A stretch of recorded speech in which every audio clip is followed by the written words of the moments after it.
must move. Blake Delaney had to move out of the way.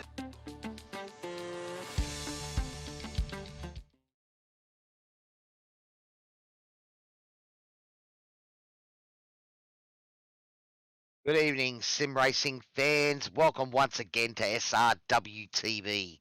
Tonight, it's round 8 of the Long Road Series, where we tackle the longest tracks on iRacing. Tonight, the TCRs are at the Hungaroring on the full GP layout, and it's all thanks to our series sponsor, TOYOSIM. It's Cowie, your average sim racer here, together with Hamish Munro on comms, who once again is on the comms and looking behind the scenes and giving us these great camera shots on tonight's action. The F3s will follow tonight's race, and they are at Circuit de Barcelona, Catalunya, on the historic layout, so that's going to be awesome as well. But we start with the TCRs here at the Hungaroring. Hamish, how do you think these cars are going to go around this tight little track? Mate, I think it's going to be incredibly difficult for them here tonight. It's a high downforce circuit. These are low downforce front wheel drive cars, so they're going to be a massive handful. I am just quickly trying to get the graphics all working in the back end for everyone at home, so then we can have our timing tower and stuff up like that. It's deciding not to play ball at the moment, so we will try and get it all set up for everyone, but we are currently in qualifying. I can give updates on lap times at the moment. The fastest time in the session right now is Dan Bartish with a 156.83. Second at the moment is Mitchell Muller, 157.47. And then Greg Johnston is the third and final man to currently set a time of 158.5. So a lot of variations in lap times. Going to take a lot of effort for these drivers to really master their abilities and their skills around this track in these very, very difficult front-wheel drive behemoths that are these little TCR cars. But I think it's going to be a fun night of racing, not only here at the Hungaroring, but also at Catalunya as well. So I think this little European excursion that SRW is taking is going to be quite fruitful for tonight's racing. Yes, well, we've come in and we're about halfway through the qualifying session at the moment. So, you know, those lap times that are coming down now, will these guys starting to come through on those, warmed up tyre laps. So we know these cars generally take 2 or 3 laps to get up to speed. I did say little track here, Hungaroring. Well, it's a 2-minute lap for these cars, or 156. So I don't know if I'd really call it little, but it is a fun place to race a V8 supercar at. It's tight. The Formula One drivers used to call it Monaco without the buildings, and a little bit of the history of this place, Hamish. But they actually intended it to be a Monaco in the park in Budapest. And I think Bernie Ecclestone originally wanted to, get behind the Iron Curtain and actually have it in the USSR. But it was a Hungarian friend of him that suggested here, and instead of a park, they built it out near a highway system instead. So that's what we got, the Hungaroring as it is. Well, I mean, Bernie was always one who was kind of questioned for some of his choices in Formula One, but I think he always tried his best to sort of bring the action and bring a fun amount of racing to Formula One fans, even though some of his sort of decisions were questionable at times. But I think much like like FIFA, buddy, he got embroiled in politics, as they all sort of seem to do when you're dealing with multiple countries and all that. Man, it's bound to happen, isn't it? Oh, it is for sure, Cowie, and I think that a lot of these places, they can have questionable morals or questionable race circuits. I mean, eventually they did get into Russia with the Sochi race circuit, which now does not happen anymore after previous controversies in the world. But we're getting ready to go racing regardless here tonight at the Hungaroring. Trying to do our best to get all the graphics on screen for everyone tonight, but I'll work on that throughout the proceedings. So hopefully we can get it all up and running for everyone at home, so they can follow the action as closely to the numbers as possible as we can. So big night of racing. It looks like we're missing a couple of notable names here tonight, buddy. Maybe the state of origin on tonight might have something to do with that. I know a couple of people involved in, little groups and cliques and stuff, and if you miss it, you can't just turn your phone off and and not hear about it until you can watch the replay. But so we are, well, we've got about 8 cars out on track at the moment. Well, sorry, 5 have set a lap time. But and you said, was there a rear grid for Dean? I don't think. I don't That got think confirmed. so. He's out on track, so there He is was out on talk of it. track. I think that might have been one of the drivers trying to tell race control to give him one. Quite possibly. So, So, but I mean, I think tonight is going to be a big night of racing across both fields, both the F3s and the TCR. It's all brought to you by TOYOSIM, who is our Wednesday night sponsor for both of the doubleheader races. Although tonight we have got feature races for both, so it is a full length round for the TCRs and for the F3s. So one race tonight for each. double header, just Yeah. a double header, buddy, not a double. That's right, just a double header instead of the old Double quad, the old double, the two squared, double squared. So, yeah, I think it's going to be a very fun night of racing for both fields. It's going to be very challenging for sure for these little TCRs around this track, and I think the F3s are just going to have an absolute blinder around the national circuit of Catalunya. So, I'm looking forward to both races. Looking forward to seeing what these drivers can do, how they can contest around both the almost polar opposite styles of circuit. I mean, this circuit here, I mean, yes, it has a long straight as the main part of the circuit, but it's very high downforce. And it's tight, buddy, you're it right. is. You know, I mean, we're going to see, I think that long straight is really going to bring the toe into effect, and we've already seen through the season how powerful that can be. So it's going to be crucial for the likes of Dan Bartosh and those quicker guys to break that toe early, you know, if they're going to run away from it. But let's hope it stays nice and close and these boys, you know, throw heaps of action at us like they did last week, buddy. Yeah, oh, we finally have the overlays. Beautiful, good to see. Oh, I'm so glad. I'm so glad it's now worked out. So now we can at least follow them as closely as possible at home and also in the broadcast booth as well. So now it's gone away. Why has it gone away? Okay, now it's back. Good. It's just a real headache sometimes. But yeah, so you've got them all working. The sponsors are ticking over in the corner, buddy. It looks all right. Yep. So let us know in the chat if you're seeing it all there and it's sounding good, guys. Of course, you know, make sure you hit that like button and the subscribe button so you don't miss out on any action. Our race controller Greg telling us lots of corners where the driver can make a difference, though. So that is very much a point you can see here. I think you'll also see how much curb you can take in a few places. Dan Bartosh being fairly liberal and using a fair bit of the curbs there. But I know the likes of Mitchell Muller in the Audi and is it Max Donnelly as well? Well, that car doesn't like curbs as much as some of the others. So we might see some different lines out there, Hamish. And, you know, we'll really see if the driver can make the difference tonight. Well, I think as well, I mean, we always talk about how well the Civic can actually get its tyres warmed up nice and early and how quick it can get up to pace.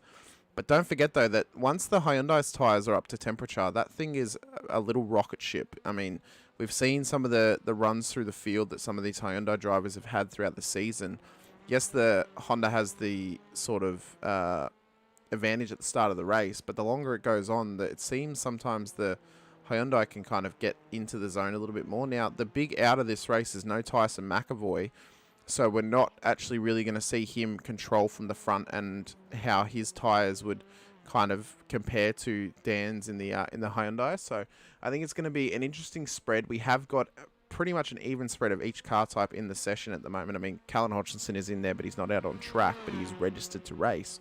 So he is the third Hyundai. There's 2 Hondas, 2 Audis, so it's going to be an even spread across the field, and it's going to be interesting to see which one comes out on top, because there's currently one of each different type of car in the top 3 right now with Bartosh, Muller, and Johnston. So going to be interesting, and it's a good race and a good opportunity for Johnston's championship hopes, actually, with no Tyson in tonight's race as well, Cowie. I think you're right. Also, Max Donnelly. I mean, there is the drop round to apply, and I believe Tyson has got his drop round in his pocket. So, but that may well give these guys a chance to get rid of one of their poorer rounds and close that gap. At the moment, the championship, it is Tyson McAvoy for Performance Sim Racing, has a 44-point lead over Greg Johnson for Team Greg Racing, and it's a further 20 points back to Max Donnelly in third. Now, Dan Bartosh is 70 points back from the lead, but I'm sure he'd be looking to get rid of a drop round there and boost his chances, because I think he's still close in this season, and once that drop around does come into account, we may well see a little bit of shuffling of the order, buddy, Well, before the final round next week. I mentioned last time out, Dan really needs to start beating Tyson every week, and this week's the perfect opportunity for him to do it because Tyson's not here. So because Tyson will be taking his drop round, Dan needs to win tonight. He needs the win if he wants a hope of winning this championship. Greg also needs to win if he wants to have a hope of winning this championship as well. So we could be seeing an incredibly tight battle between them if they can get close enough together for real huge championship stakes in terms of what it could look like in a couple of rounds' time come the final round. So it's all to play for still, and Tyson not being here throws a massive spanner in the works for sure, Cowie. I think Dan's going to be really trying to focus on getting that car off the line. We have seen him sort of struggle at the start of a few of the races. Greg Johnson, will he be hoping to get to the front, control this race? We know the likes of Max Donnelly, Bruce White was out in the server there. I'm not sure if he is still in the room or not because he didn't put in a qualifying time. But there's a few guys back there that have got really good pace and can throw their hat into the mix as well. Steve Singovich in the session now as well, so I hope he's actually managed to... He would have registered in time to join the session, so it actually doesn't matter now if he joins before the race starts because he managed to register before qualifying ended. So if he is actually in the session, then he can race. If not, then no. And no more excuses from Stephen as well. He set up all of his brake bias and roll bar options and that for the V8 Supercar last night. So he's done the same for this as well. And, that way he can be right on it and make those adjustments that you need to make through the race. I wonder actually if Callan Hodgkinson got a rear of grid because of last time out. Because I know he had one in the feature race. I can't remember though if he actually got one for this round as well. So maybe that's why he actually didn't set a lap time during qualifying. I didn't hear anything over the comms from race control. So I'm not 100% sure there, buddy. But well, we are at the end of qualifying now. So, we will get these cars getting ready to grid up and get on with tonight's racing action. Of course, big thanks to our series sponsor, TOYOSIM, both the sponsors for both the TCRs and F3s on our big Wednesday night double header. But also big thanks to Fast Track Experiences, Racecraft, Simrigs, Grim Industries, Warren and Brown Tools, Melville Equipment Corp, Dragon RC, and Tempting Sweets for their Thursday night offerings as well, and our Driver of the Night awards, and the Promo Department safety car. Well, normally I'd say I hope we see the safety car, or maybe I hope we don't see the safety car, but it'll be interesting here to see how long these guys stay bunched together and who can break that toe and really, stamp their authority on the race. Well, here is our official starting grid for tonight, ladies and gentlemen. Dan Bartosh will start in pole position. Alongside him on the front row of the grid in P2 will be Mitchell Muller. Greg Johnson starts at a P3 with Max Donnelly making up the rest of the second row there on P4. Dean Singovich will start at a P5 just ahead of Bruce White down in P6. Greg Barber's in P6 at the moment, but he is the safety car. Callan Hodgson will start out of P7 tonight, and then Steven Singovich, I believe, should be on grid to start out of P8 tonight. So 8 drivers out there. A nice little spread of the field. Barber and Hughes in as our safety car and race control here tonight. So a massive thank you to them for giving up their time to do this for us here tonight. And let's get ready to go racing, Cowie.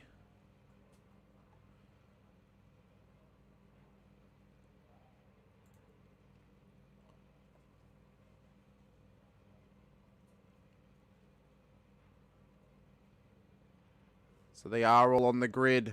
We await them. to get ready to go racing. Muller has just dropped out for a moment there. We'll see if he's able to come back in before the race starts.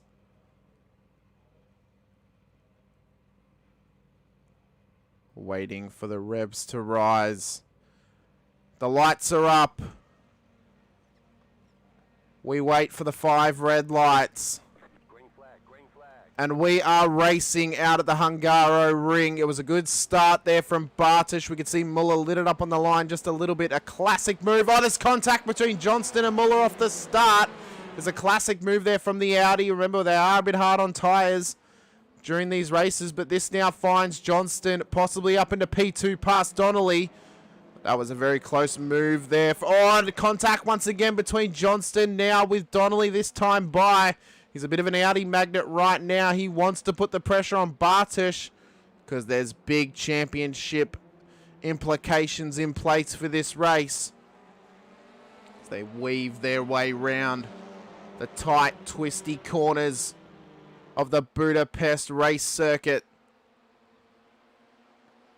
As they make their way up the hill now, Bartosz still leads the way to Donnelly, to Johnston, to Muller, to White. As Muller now gets past Johnston, to D. Sinkovic, to Hodgkinson, to Esh Sinkovic. That is the 8 cars on track. The 8 cars that are racing. That was an awesome start from Greg, but he had nowhere to go. Yeah. He had to try and sort of bang the door open with Mitchell there to try and make a bit of room. But look, things are settled down here now, but a bit of contact early, buddy. Robin's racing in the TCRs tonight. It is at the moment. I mean, these guys are sticking together like glue. They don't want to let anyone get away from them because once they get a run, they may not see them for the rest of the race. But we can see them getting a move up the inside. Yeah, Bruce White, nice move up the inside of Greg. So I don't know if Greg suffered any damage there in that contact or he's just, you know, had a great run at the start and has cooked his tyres a little. Sorry, struggling on cold tyres, I should say. But we come around, and is that the first lap done and dusted as they come around the final corner? And it's Dan Bartosz, exactly where he needs to be, buddy. Out in front with about a half a second lead. Oh, no, 1.5 second lead. So he's built himself quite a nice little gap now. He's out of tow range from Donnelly in behind in P2. So now it's just about damage control for Dan Bartosz in this race. I believe... taking a wide line there, but he came back. We'll see if that gives him a run. At the moment, the 2 Audis are running second and third. We do know that the Audi's probably the easiest car to get off the line, get going. But yeah, Greg got a lightning start, but at the moment he's been swallowed up and he's back in 5th position. And Callan Hodgkinson, looks like Callan's made it out onto the track, has he? Yeah, he's there. Yeah, he has. So he started out of P7. Yeah, he's now made his way... Greg, yeah. He's made his way around Dean Sinkovic to get up into P6 at the moment. I know you were talking about fuel numbers with Greg before the race, Cowie. How many pit stops do you reckon these cars are going to need tonight to make it to the final seconds here of the 45 minutes of racing? Well, Greg's saying it's about a 1.9 litre per lap burn tonight. I think these guys are on, is it 30% fuel? But it means that they're going to get about 14, 15 laps out of a tank, given the fact that it's close to a 2-minute lap for these guys. You know, we're probably looking at a fuel window that's going to be anything from, 15 minutes in to probably 40 yeah, go pretty close to getting near this end if the guys play their cards right. It might only be a short fuel month, but we'll have to see how we go. About 6 laps, I think Greg said, worth of fuel. Oh, Stephen, that was the moment he had. I saw he was, a fairway back in the field. And that car... licking its wounds at the moment is Steve that was Sinkovic. Dean. No, that was Dean, was it? Because Stephen's already... That was Stephen. He's gotten going Dean's again. Now Dean Sinkovic is now 20 seconds behind this pack near the front too, so something's happened to Dean as well, buddy. Yeah, both of them are having their struggles right now. You can see him a big drift. Well, the rear of that car's missing already, though. Yeah. So he's had a couple of moments all throughout the start of this race. So both of the Sinkovic brothers just really struggling around this track right now. It'll all be about damage control for them from here. But This man is not struggling. no. And what he's doing is he's taking advantage of a bit of battling with Max and Mitchell behind. So to see if the two Audi drivers decide to, put the battle aside and maybe push each other to try and catch back up to Dan. But at the moment, he's got that lead out to 2.5 seconds already, buddy, and we are only on lap 3 of this motor race. Yeah, so it's coming in fast and hot. 5 minutes into this race, 40 minutes to go. We mentioned it should only be a one-stop for tonight's race. We're probably assuming maybe about 22, 23 laps, I think, should be the distance tonight, Cowie, for the TCRs. Yeah, 22.9 race lab apps is telling me at the moment, so you're right on it, buddy. But again, we've seen there before the Spinovics in action, so the promo safety department car is never more than a moment away. No, I mean, it could happen at any point. I mean, we haven't done our obligatory safety car prediction. I think, I want to say we're going to have maybe 2 across the whole night. Tonight? Yeah. 2 tonight? Okay. All right, I'm going to go for 3, I think. This is Monaco without the buildings, so I'm expecting we're going to get a safety car here in the TCRs tonight. At the moment, this man, Dan Bartosz, though, he's not thinking about safety cars. He's just going to try and get into a groove and see if he can drive away with this motor race. Max Donnelly, Mitchell Muller, Bruce White, these guys are all nice and close together. Looks like Bruce has got back up onto the back of Mitchell, and we'll start to apply a bit of pressure. It's going to be up to him, though, whether he can withstand it. And, if these guys stay like this for another lap, then we're going to see Greg Johnson and possibly Callan Hodgkinson get onto the back of this battle. Dean Sigovich and Stephen have got a bit of work to do. I think Stephen's already a lap down now, so I'd say he's coming for his fast repair. Does look like it. He is back out on track at the moment, so, I mean, we saw he was missing that rear wing and the rear boot lid, the rear hatch lid on that Hyundai. So it's going to be up to him about how well he can do now and just mitigate his mistakes. Hope for a safety car to really get back in the hunt of putting a challenge onto the back of the pack. Oh, bit of a slidey moment there from Mitchell Muller, but he's got that back under control. But Bruce White is going to try and pounce. He's going to go around the outside, but Mitchell is able to hold that line and just cover there. Or Bruce with a late dive, was almost a half dive, but he thought better of it. So, we've seen before in a lot of other, I know the V8, if you have a slidey moment like that, the next 3 or 4 corners, the tyres are horrible. I think with the TCRs, because they're front wheel drive, a slidey in the rear, really, a bit of contact. Bruce has shown he's willing to throw these cars around and really have a go here. A little crisscross there. Can he get it up the inside through the last turn? A little bump again. Is that going to affect Mitchell's run? Well, as they fly down. But yeah, it's sort of one of those things that you can have a little bump in the rear, a little sliding moment in the rear, and just keep your foot in it, and the front of the car drags you through it. Can Bruce get this to count now? He's got the inside run. Breaks a little deep, goes deep and wide. That's going to hand it back to Mitchell Muller, and I think Greg Johnson is coming into the fray. Bruce cuts across the nose there. That was a smart little play there from Mitchell. I mean, he knew that Bruce was hungry and determined to get the move done. He let him outbrake himself, just forced the mistake, and then he picks up the pieces, and he's actually managed to gain a bit of time on Bruce in behind now, but this is now allowing Greg Johnson and Callan Hodgkinson to kind of just sniff at the rear end and put a bit of pressure on him. Callan at the moment, he almost had a nice little run on Greg up the hill there, but just decided to back out of it, wait for another day to go for an assault on the front lines. That is Greg's defenses right now. So still a lot of racing to be done. We're only 9 minutes into this motor race, 5 laps in, and we are predicting a pit stop to happen around about maybe lap 15 or 16. So I think Greg Johnson running wide there. He's going to give Callan Hodgkinson a run around the outside. He holds the inside line, but Callan's going to get that done, and Greg's going to have to yield that position. Yeah, I think you're right, buddy. Look, we've seen before people try to pit Bruce White, try and go early. get up the inside of Mitchell Muller, so Bruce is showing some pace here tonight. But yeah, look, we've seen guys pit early, and it just seems that this car, that because you're not really changing tyres, Mitchell coming back at Bruce there, but Bruce will have the inside run for the last corner. It means that, you know, you really can, there's no real points that are coming in for fresh rubber because it just costs you much time, and they get put on cold. So you drive through it, and you might as well run the tank as light as possible.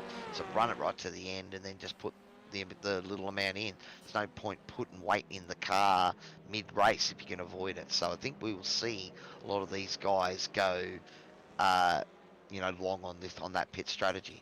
And Bruce really starting to use that track out there, but this time managed to carry a lot more speed and was able to come back Mitchell Muller there and take that spot back again. So I think Bruce still hasn't got his braking quite worked out for T1, buddy, but he's at the moment he's got enough 1Xs in the bank he can afford to get away with it. I think the problem is because he's trying to run that outside line, you kind of get forced to go wide at turn 1.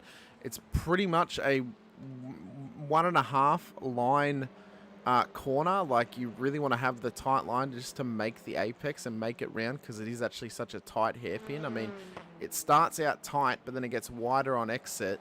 So if you actually start wide, you end up going wide because of how the line actually runs. So it's a very difficult corner to try and go too wide through. It can be done when you're in a high downforce car, but these TCRs, they are not high downforce and they're front wheel drive, so they are but they are very susceptible to understeer. But this is a cracking little battle.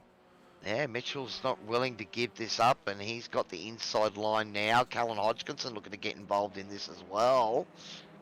Bruce White forced wide there with a nice little move, and Greg Johnson getting back into the fray. We see this time and time again with the TCRs. The moment you get cars battling on track, it just slows everyone up and brings the guys behind you back into that battle. So Bruce was actually forced to redress the position to Mitchell there because he extended track limits and then actually gained the position, so he kept it. So he was forced to give it up, but he is putting the assault on down towards turn 1.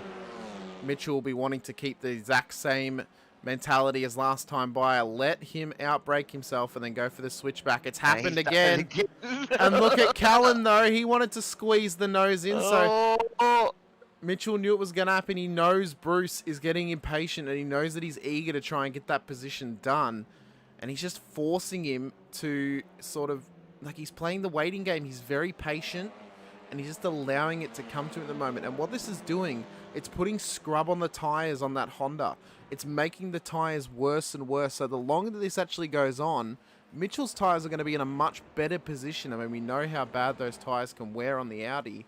So he's actually going to be in a very positive position comparatively to the Civic, because he's going on deep, wide lines at turn 1. It's scrubbing the tyres, and it is making the car almost undrivable the further you get into this race.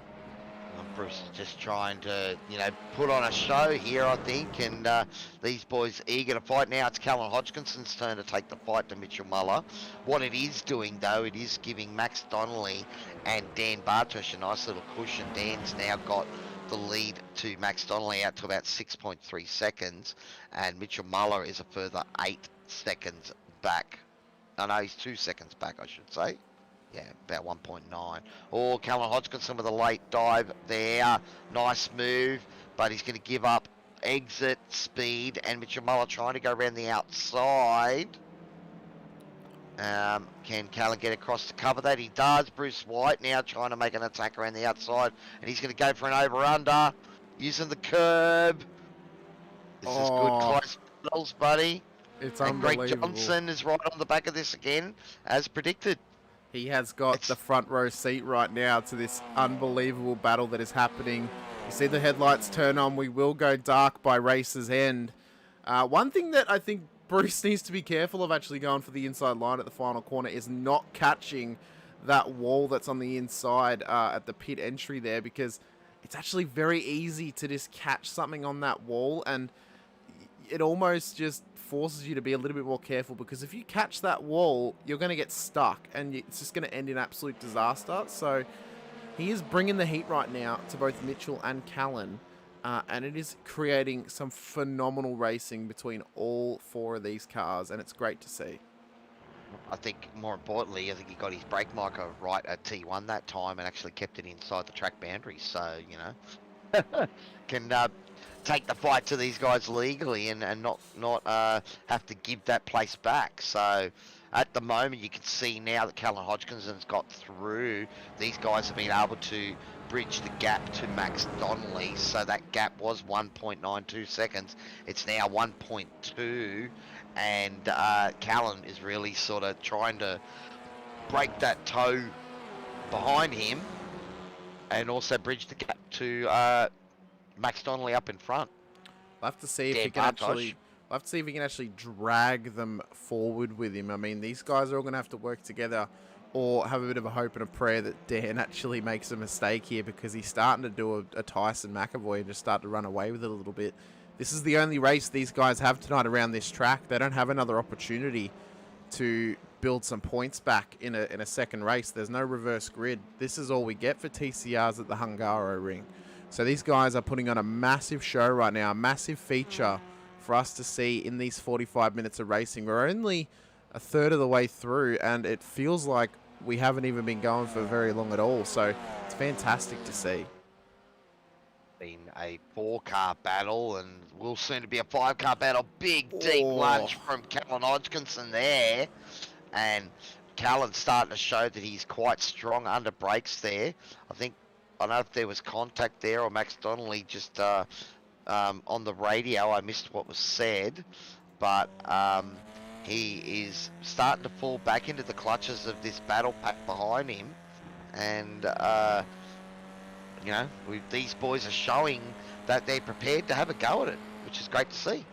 Well, we can see the hungry eyes in behind Max Donnelly right now. We can see Bruce running wide again.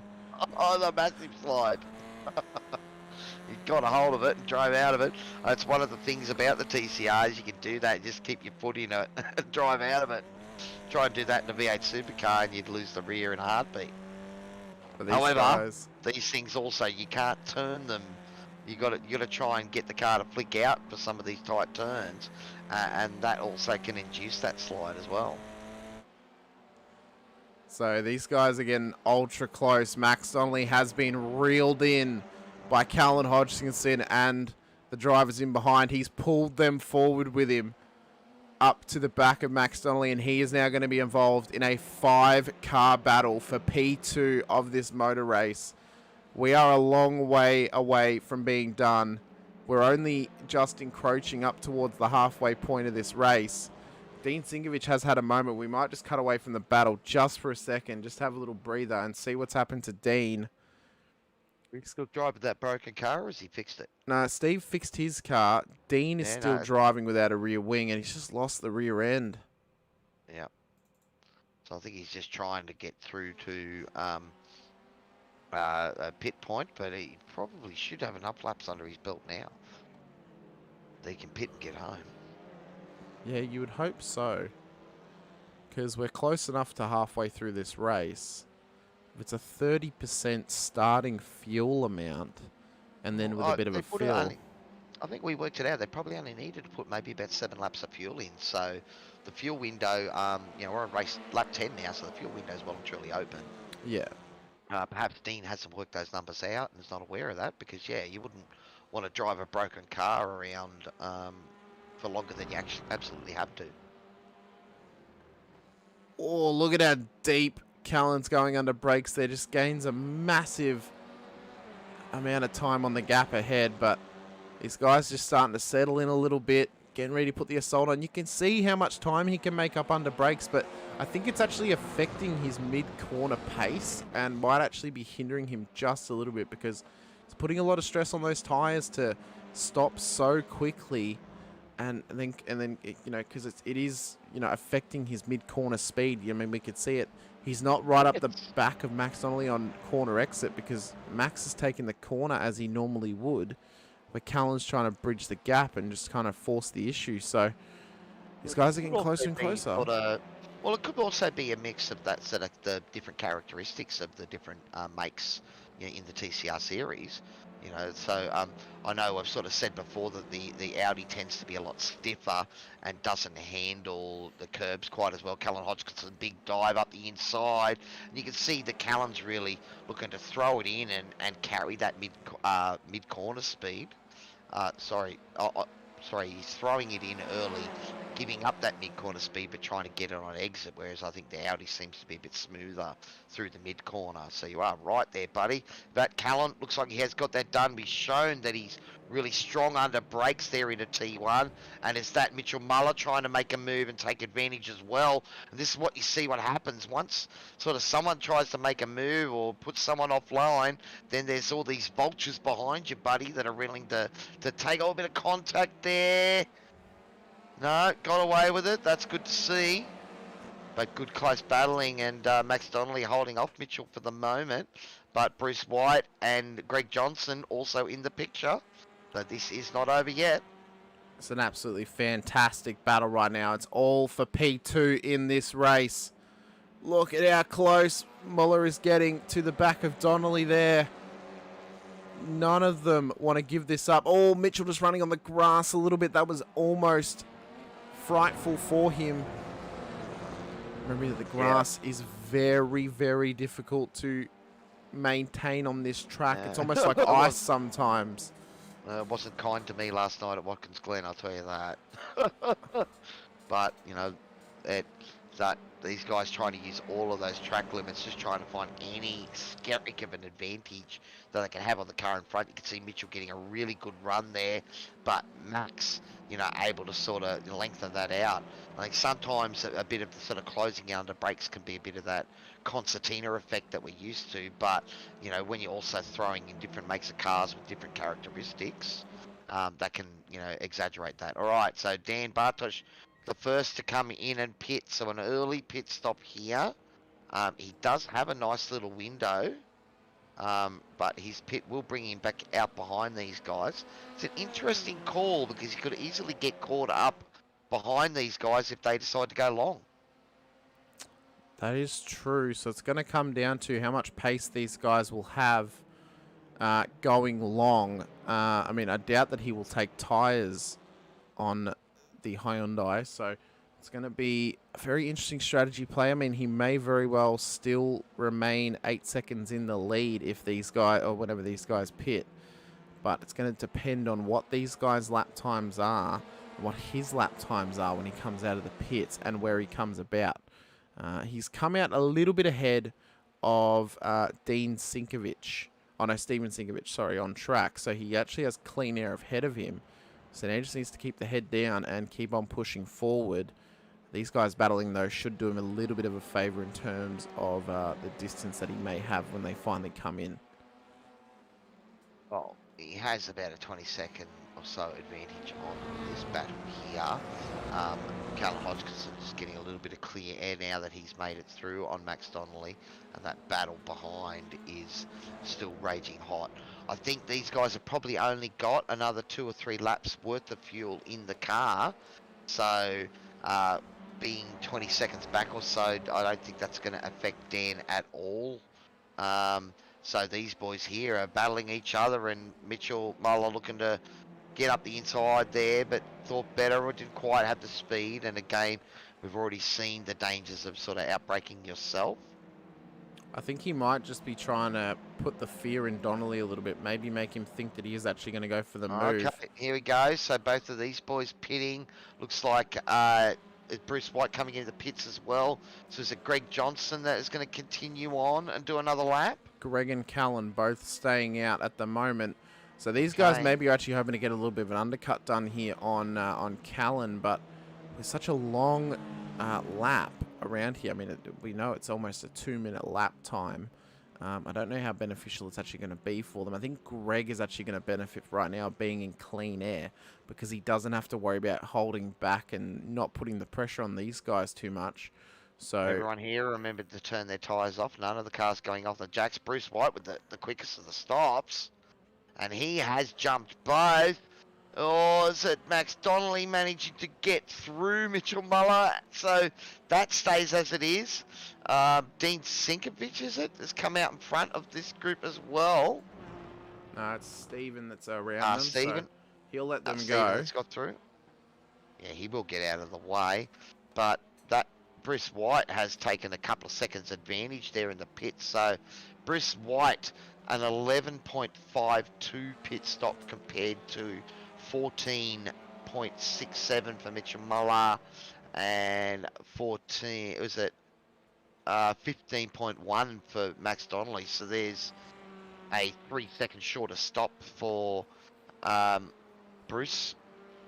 So he's taking Now, slightly less fuel. Yeah, has he got his numbers wrong, or is he doing maybe a little bit of a gamble? Maybe he knows something that we don't. I mean, 20 minutes of racing left. They went longer on that first stint than what they will on the second stint of this race. So maybe he just has some queries about what's going to happen. Hodgkinson comes in. Will Johnston follow him?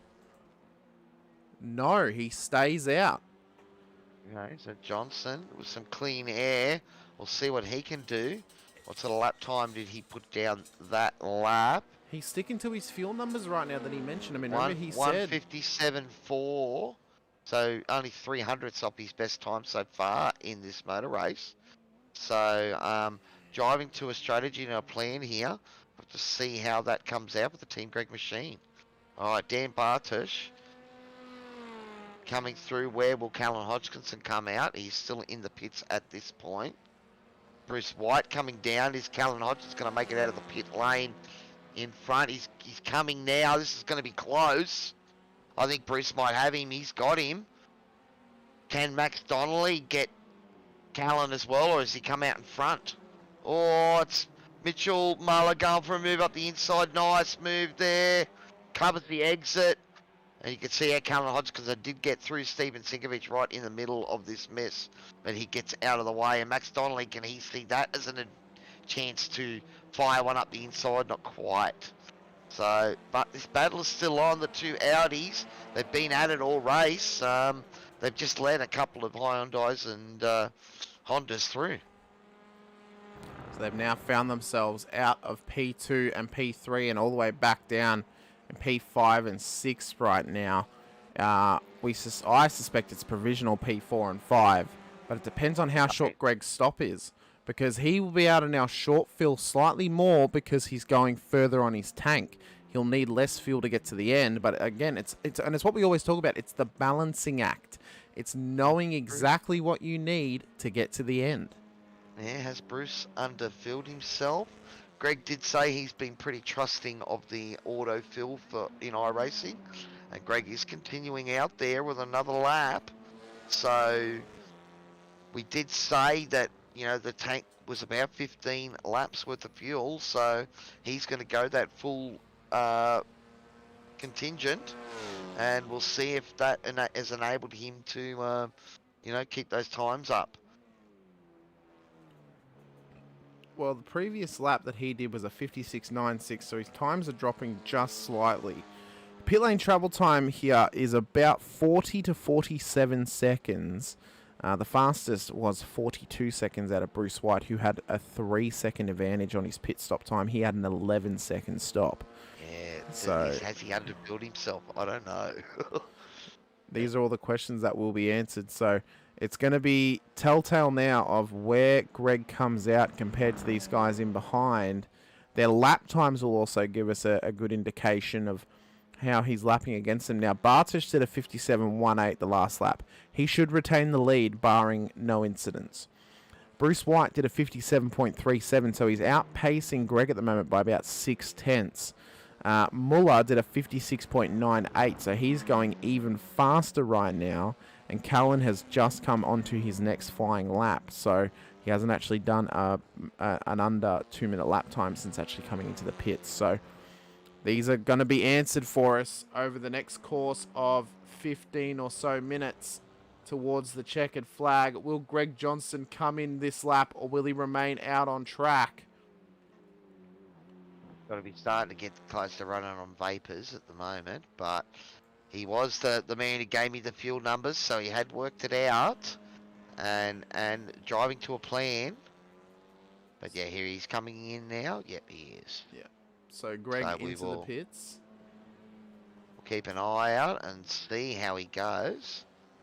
And where he comes out in the mix of things. Because at the moment, Mitchell Muller and Max Donnelly, they're close. And they're right on the back of Callan Hodgkinson as well. So Bruce White has been able to extend that advantage over Callan.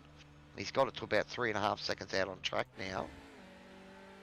So here's Dan. He should pass Greg to take the lead back. I think he's going to easily have the lead. And, you know, at the moment he has about... I'll have to have a look at the gap, but I think he's got about 7 or 8 seconds over Bruce White running in P2 at the moment. Out comes Greg. Where does he slot in? Oh, he's right in this thick of this battle. Callan Hodgkinson running wide there. That's going to give Greg the run to come into P3. So running long has worked for Greg. He has jumped 3 cars in that pit strategy. So the not the undercut, but the overcut has worked for Greg Johnson. I think as well, because he's been able to take that little bit less fuel in his stop, being that he needs less fuel to get home now, has actually allowed him to do this. So again, we mentioned it's a juggling act. Some of them get it right, some of them get it wrong. I think also, you know, remember Callan came out to a battle. Mitchell and Max come out battling out of the pits. And we've said before, you know, the clean running can be gold out here because, you know, was that Mitchell Muller running wide there? Probably got to slow down for that, so we'll see how he handles that. But yeah, look, that clear air can just be, you know, a golden sort of ray of sunshine for a few laps. And Greg playing his strategy, well, it's catapulted him up the leaderboard, put him into the podium position. He managed to have the second fastest pit lane travel time and the second fastest pit stop in this race. 13.45 seconds as Callan now gets past him here.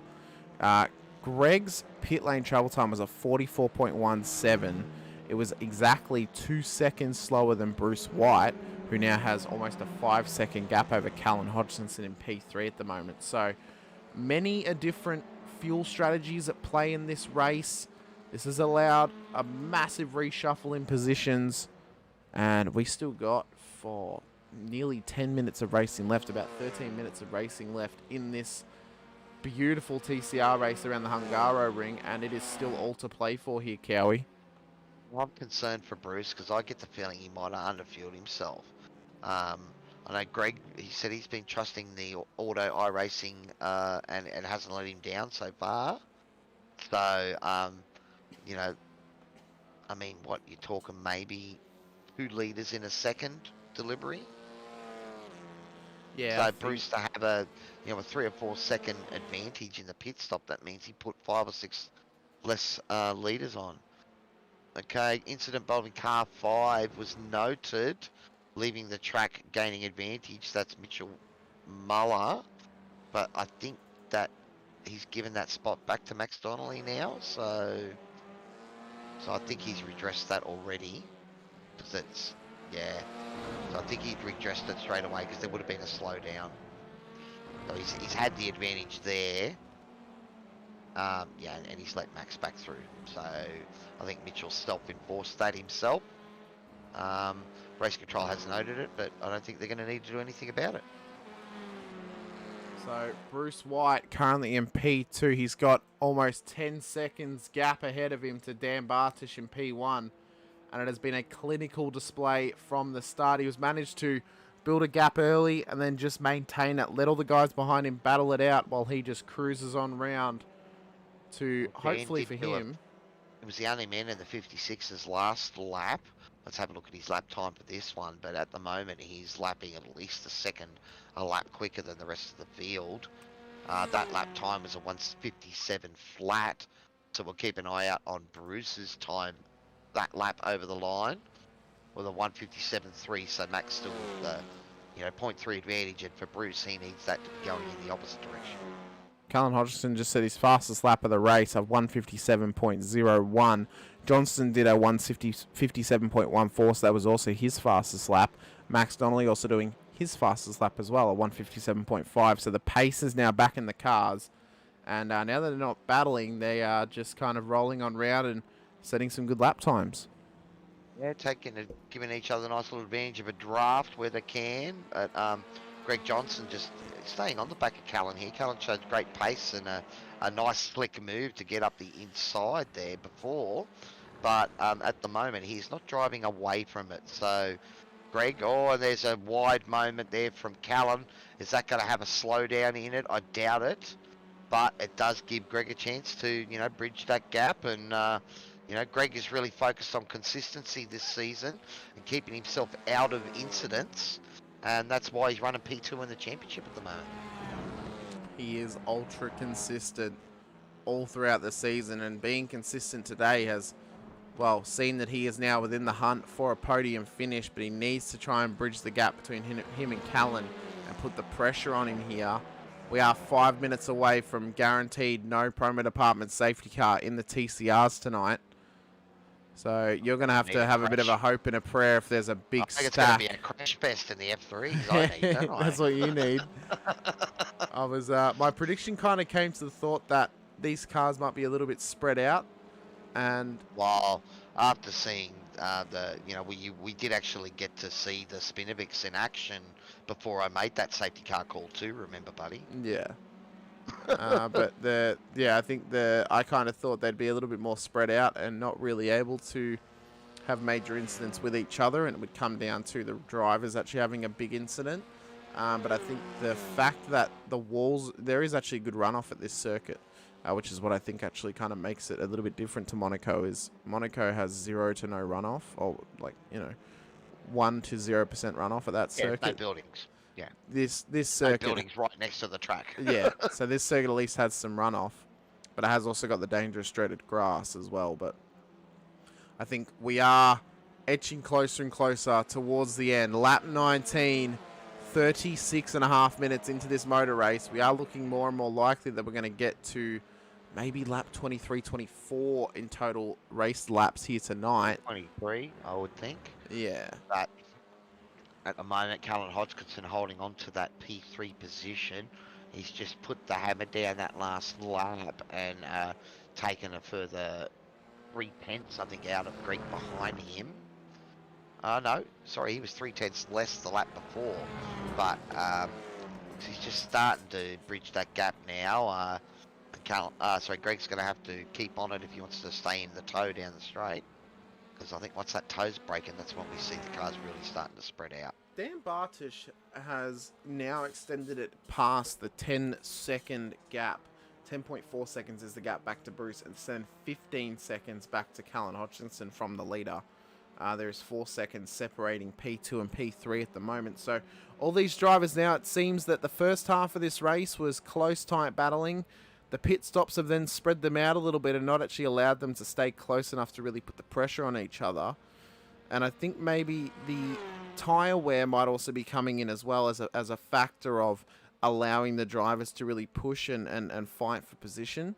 I think Bruce has actually done very well to have that shorter pit stop to then actually gain the positions, not actually have to be impatient when trying to get around people. But the lingering question is, has he got enough fuel to make it to the end? That's a narrative that I think we need to consider. He has actually gone far. Both him and Callan have just done a faster lap than Dan Bartish on the last lap. Bartish did a 56.92. Bruce did a 56.88, and then Callan did a 56.86. So it is incredibly tight at the top at the moment, Cowie, but I don't know if they have enough pace to catch him before the checkered flag flies.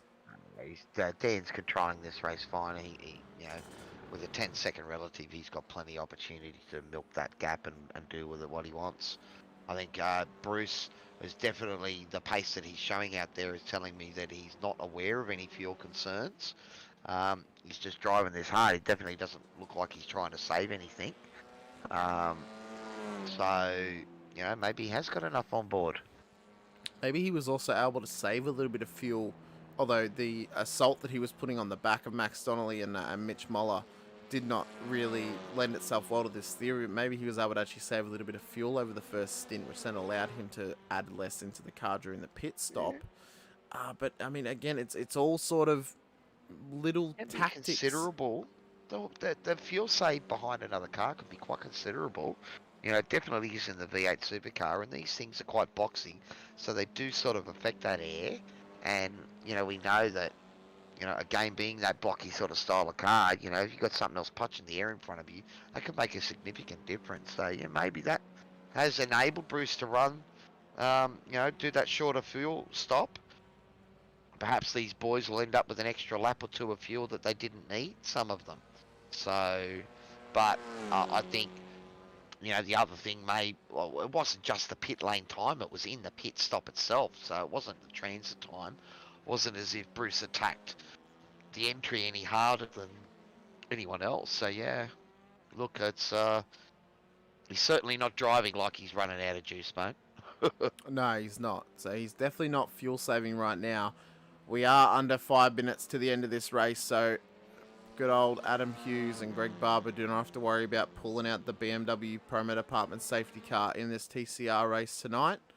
The little hope and a prayer that there will be an absolutely monumental stack in F3 is what is needed for, well, both of us to really see any safety cars at all, I think. But close racing at Catalunya, especially the national circuit, could actually see and lend itself to a safety car or two happening, but we can only wait and see until we get into Spain and get into the session for tonight's F3 race. Yep. Well, looking forward to that one.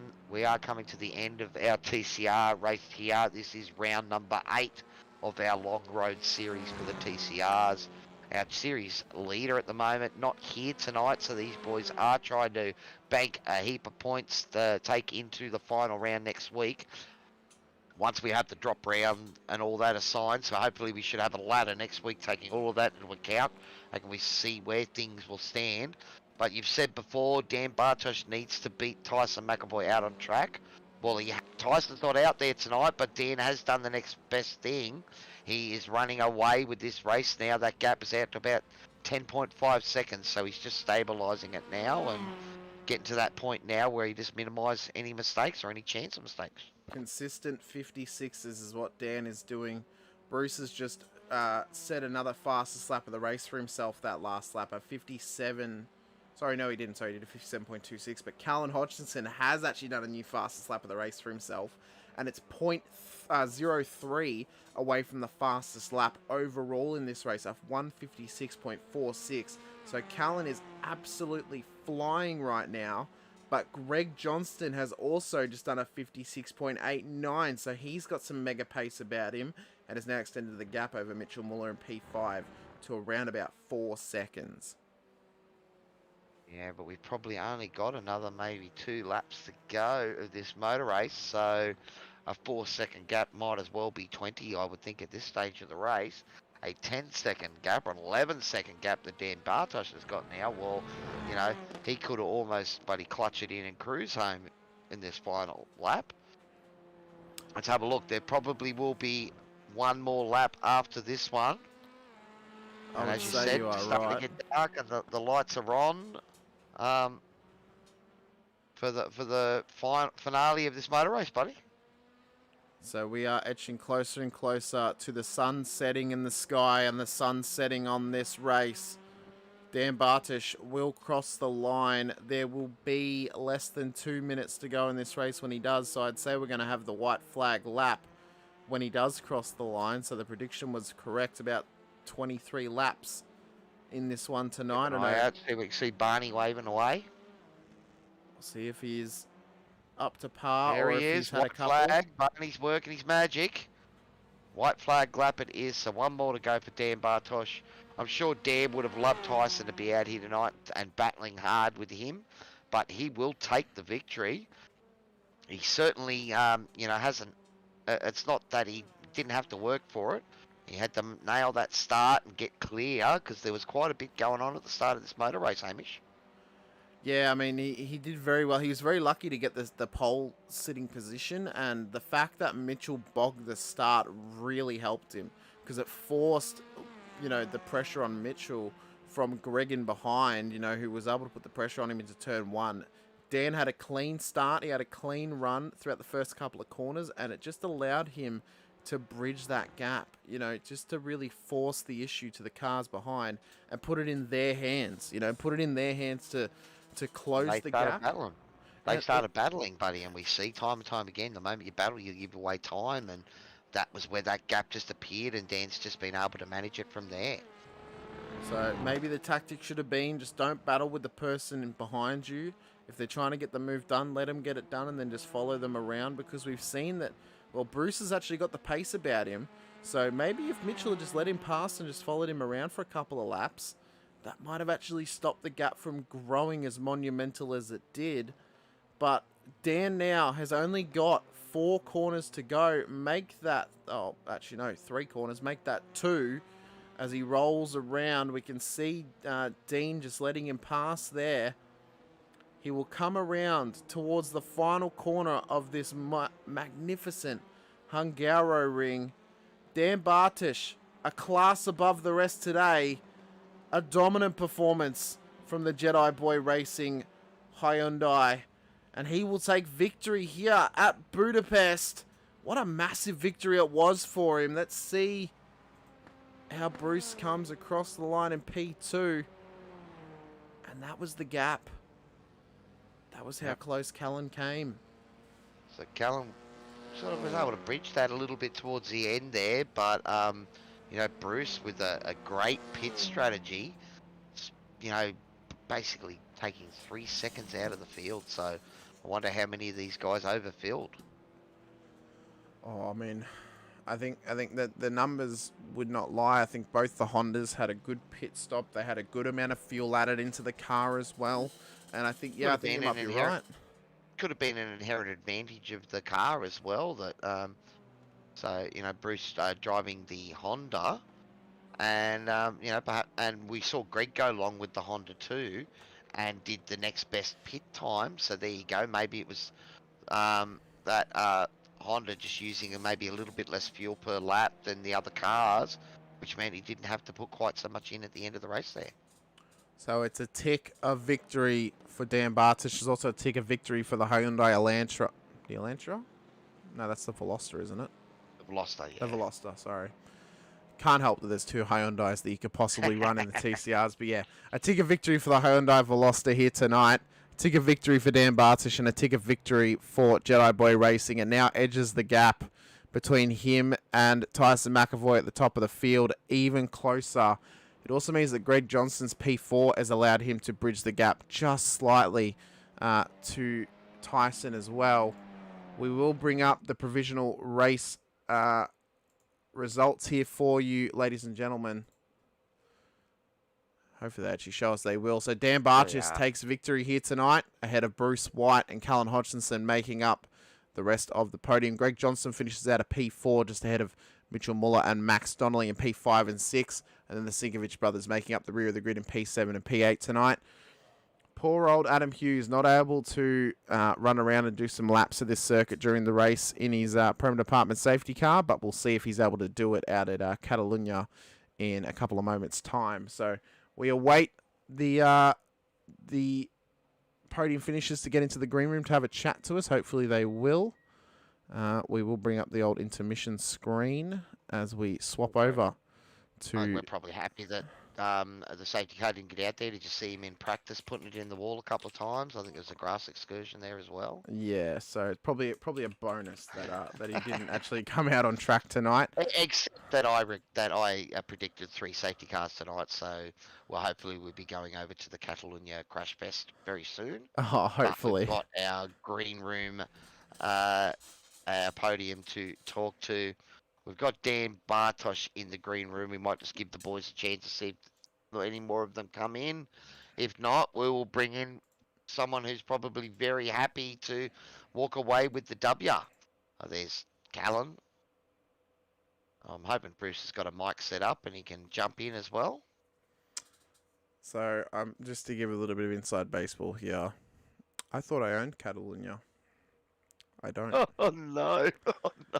So, unfortunately, I think it's too late to do it now, and I know that I can't be covered for another circuit. So unfortunately, we're going to have to call it and say there's going to be no F3 broadcast tonight. Unfortunately, we will try and get a replay file, and if I'm able to get Catalunya over the weekend, I will broadcast it for everyone this weekend, unfortunately. But we will talk to the podium, and then we will have to wrap it up tonight, unfortunately. But yeah, what a shame.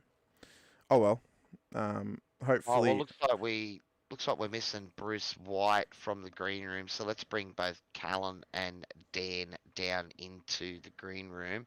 Was hoping that Bruce would jump in the green room as well and have a chat to him. But Dan, it was all important to get out in front there at the start of that race, mate.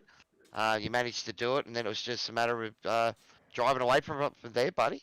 Yeah, mate. I knew once I got off the line and built that gap, yeah, it was just maintain my lap speed. I was just sitting around that 157 mark, just yeah, maintaining that gap. So trying to save some tyres in case I needed. You probably saw a few of the battles in your mirror early on, but you were sort of eyes ahead, buddy. And the moment those boys were battling, that gave you the gap you needed. And once you broke the draft, mate, they couldn't get anywhere near you. Yeah, it was just about being consistent, mate. So yeah, but yeah, I could see him there for a couple of laps, and then once I had that gap of about 3 or 4 seconds, I just stopped looking at all and kept eyes forward, mate. Did you need a sweater while you're out front there, buddy? You made it look pretty easy. We did try to give you a bit of airtime out there, buddy, but you run away with it and make it look easy. So what did you do to keep it interesting for yourself? Was it hard to maintain that concentration? No, not really. I was just trying to. I was using my lap times as concentration, really. Just I knew I had like mid 56, but yeah, it's just trying to hit that 157 lap. So that was basically what I was using concentration. But yeah, it's a really cool track. I love it. So yeah, didn't have too much trouble. But I was pushing reasonably hard. I wasn't taking it easy. Don't worry about that. Well, Callan Hodgkinson, we saw you weren't taking it really easy there, buddy. Couple of nice big dives and that, mate. Did you have a blast out there tonight? Yeah, mate, as always. Good considering I didn't only just made the grid. I missed qualifying, so come from the back or running from 7th, but not a good race. Got the hang of it towards the end, and it's a shame I wasn't up the grid a bit more to give Dan a bit of a run, but it's always fun in the TCRs, mate, out of all. Well, you know, you got to show a bit of your racecraft there, buddy. There's a few moves, having to fight your way through. Having a great battle with Bruce and Max and Greg there for, pretty much the first half of that race until the pit stops. Yeah, it was interesting. Some of the pit stops, Dan went in early, and then Bruce must have had a lightning stop because he come out a couple of seconds in front of me. So then you get in a battle with someone, and if you're chasing someone in front of you, you just lose them straight away. So I lost track of Bruce, but happy to get third, mate. It was good. Somebody. Hamish, you got any questions for the boys? Oh, I think that we saw the epic battle that was happening between all 4 of those drivers, and then Callan, you just managed to weasel your way through a little bit before the pit stop period. So it was a massive race for you in terms of being able to get that done. I mean, you just managed to kind of pick your way through and get your way up into a positive position. Yeah, I mean, Bruce had a great pit stop strategy. He was able to take less fuel and still make it to the end. But I think, yeah, you did very, very well to get into P3 today, seeing that you weren't actually able to set a lap time during qualifying. So you forced your way through the field. Dan, I mean, you ran away with it there, but I think both of you did such a fantastic job to come home with the performances that you did. Yeah, thanks, Amy. Yeah, thanks, mate. Now, Callan, right, so there was a fair bit of argy-bargy going on there at that start there too, man. So, TCR, you just keep your foot in it and let the rear end wiggle. Is that the way it works? Oh, it's always bumping a bit of racing, you're trying to race as fair as you can, but you can't give them away too easy because then you'll just end up at the back. So. Well, what do you think of Bruce going wide at T1 there a couple of times, missing his brake marker? We saw that you were really sort of strong under the brakes there. Is that sort of, as the race went on, it was one of those corners you identified you could make your moves? Yeah, I felt like I got comfy before the pit stop, and then straight after my pit stop, I was over driving it bad, and Greg was on my case, and I sort of just settled down and stopped over driving it and sort of got a groove going. But yeah, a couple of times when Bruce went wide, I know I was on the chat with Greg, and he come flying in on Greg a couple of times, shocked him. But yeah, All good. right. Well, Callan Hodgkinson for Crisscross Racing, buddy, bringing it home in P3 tonight, buddy. So let us know who's giving you boys all the great support out there. Yeah, mate. Thanks to Stunt Scenery, Palmerston Bakery, Jennifer Russell Real Estate, Poolmaster Bayside, Doomed Works, and Game Changer. Thank you. And obviously you guys for the broadcast and SRW and the guys for racing. Cheers. Mate, well done, Callan Hodgkinson there for Crisscross Racing. And our race winner for Jedi Boy Racing, Dan Bartosh. Dan, I'm sure you would have loved Tyson out there battling hard with him, but you know, these are all important points in that championship fight, buddy. You know, with the drop round taken off for next week, you're hoping it's going to be nice and close. You can take the fight to him in the final round. Yeah, it's a shame Tyson wasn't there, but you got to be here to get the points. So take the win when I can get it. Yeah, we'll see what happens after the drop rounds come off, and we see where the points sit. I believe it's enduro round points next week too, as well. So to keep an eye out on that ladder and see if you're close enough to, you know, pose a threat, buddy. Yeah, well, I mean, let's do what we can do. We'll go out and try and win the race, and see what happens from there. Awesome, mate. Well, let us know who's giving you all the support out there, buddy, and congratulations on your race victory tonight. Yeah, thanks very much. So just shout out to Eastern Tour Services there in Port Macquarie. Yeah, supply the stickers for the car, and a shout out to my old man who watches the stream every week, and yeah, he's always giving me plenty of constructive criticism throughout the week. So yeah, he helps me out a lot. Tell him we want some of those constructive criticisms on your driving during the race. There is a chat there. He can talk to us, and he can let us know all of your little secrets. You know, maybe even share baby photos if he's got them. You know, Yeah, so, which I'm sure he does. Yeah, we won't let him in on that one, I don't think. We'll keep that one a Awesome, secret. man. All right, buddy. Well, congratulations on your victory tonight. Congratulations to you, Callan Hodgkinson, on your P3 as well, and some great, exciting battles. Unfortunately, we don't have Bruce White in the green room to have a chat to him because he was throwing the car around and battling quite hard as well.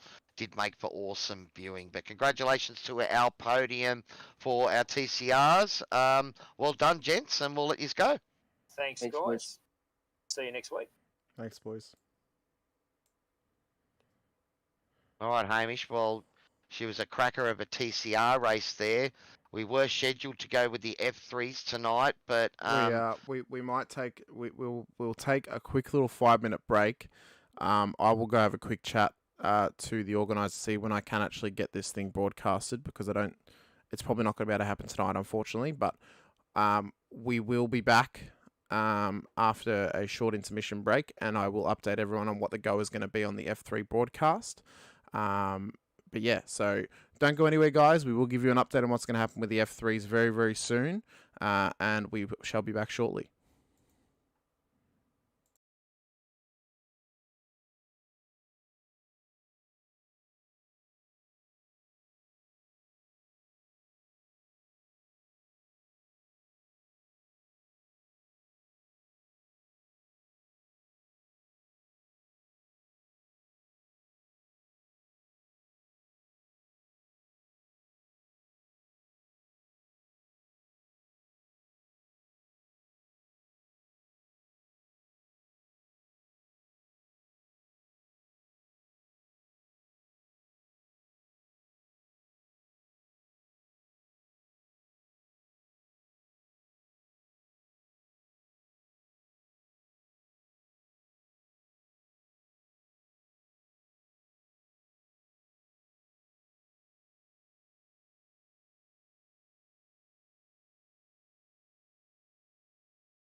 Ladies and gentlemen, big news is we will be going ahead with our F3 broadcast here tonight, saved by somewhat iRacing gods to allow us to continue broadcasting tonight. So don't go anywhere, the F3s will still be happening. We have a massive race coming up tonight.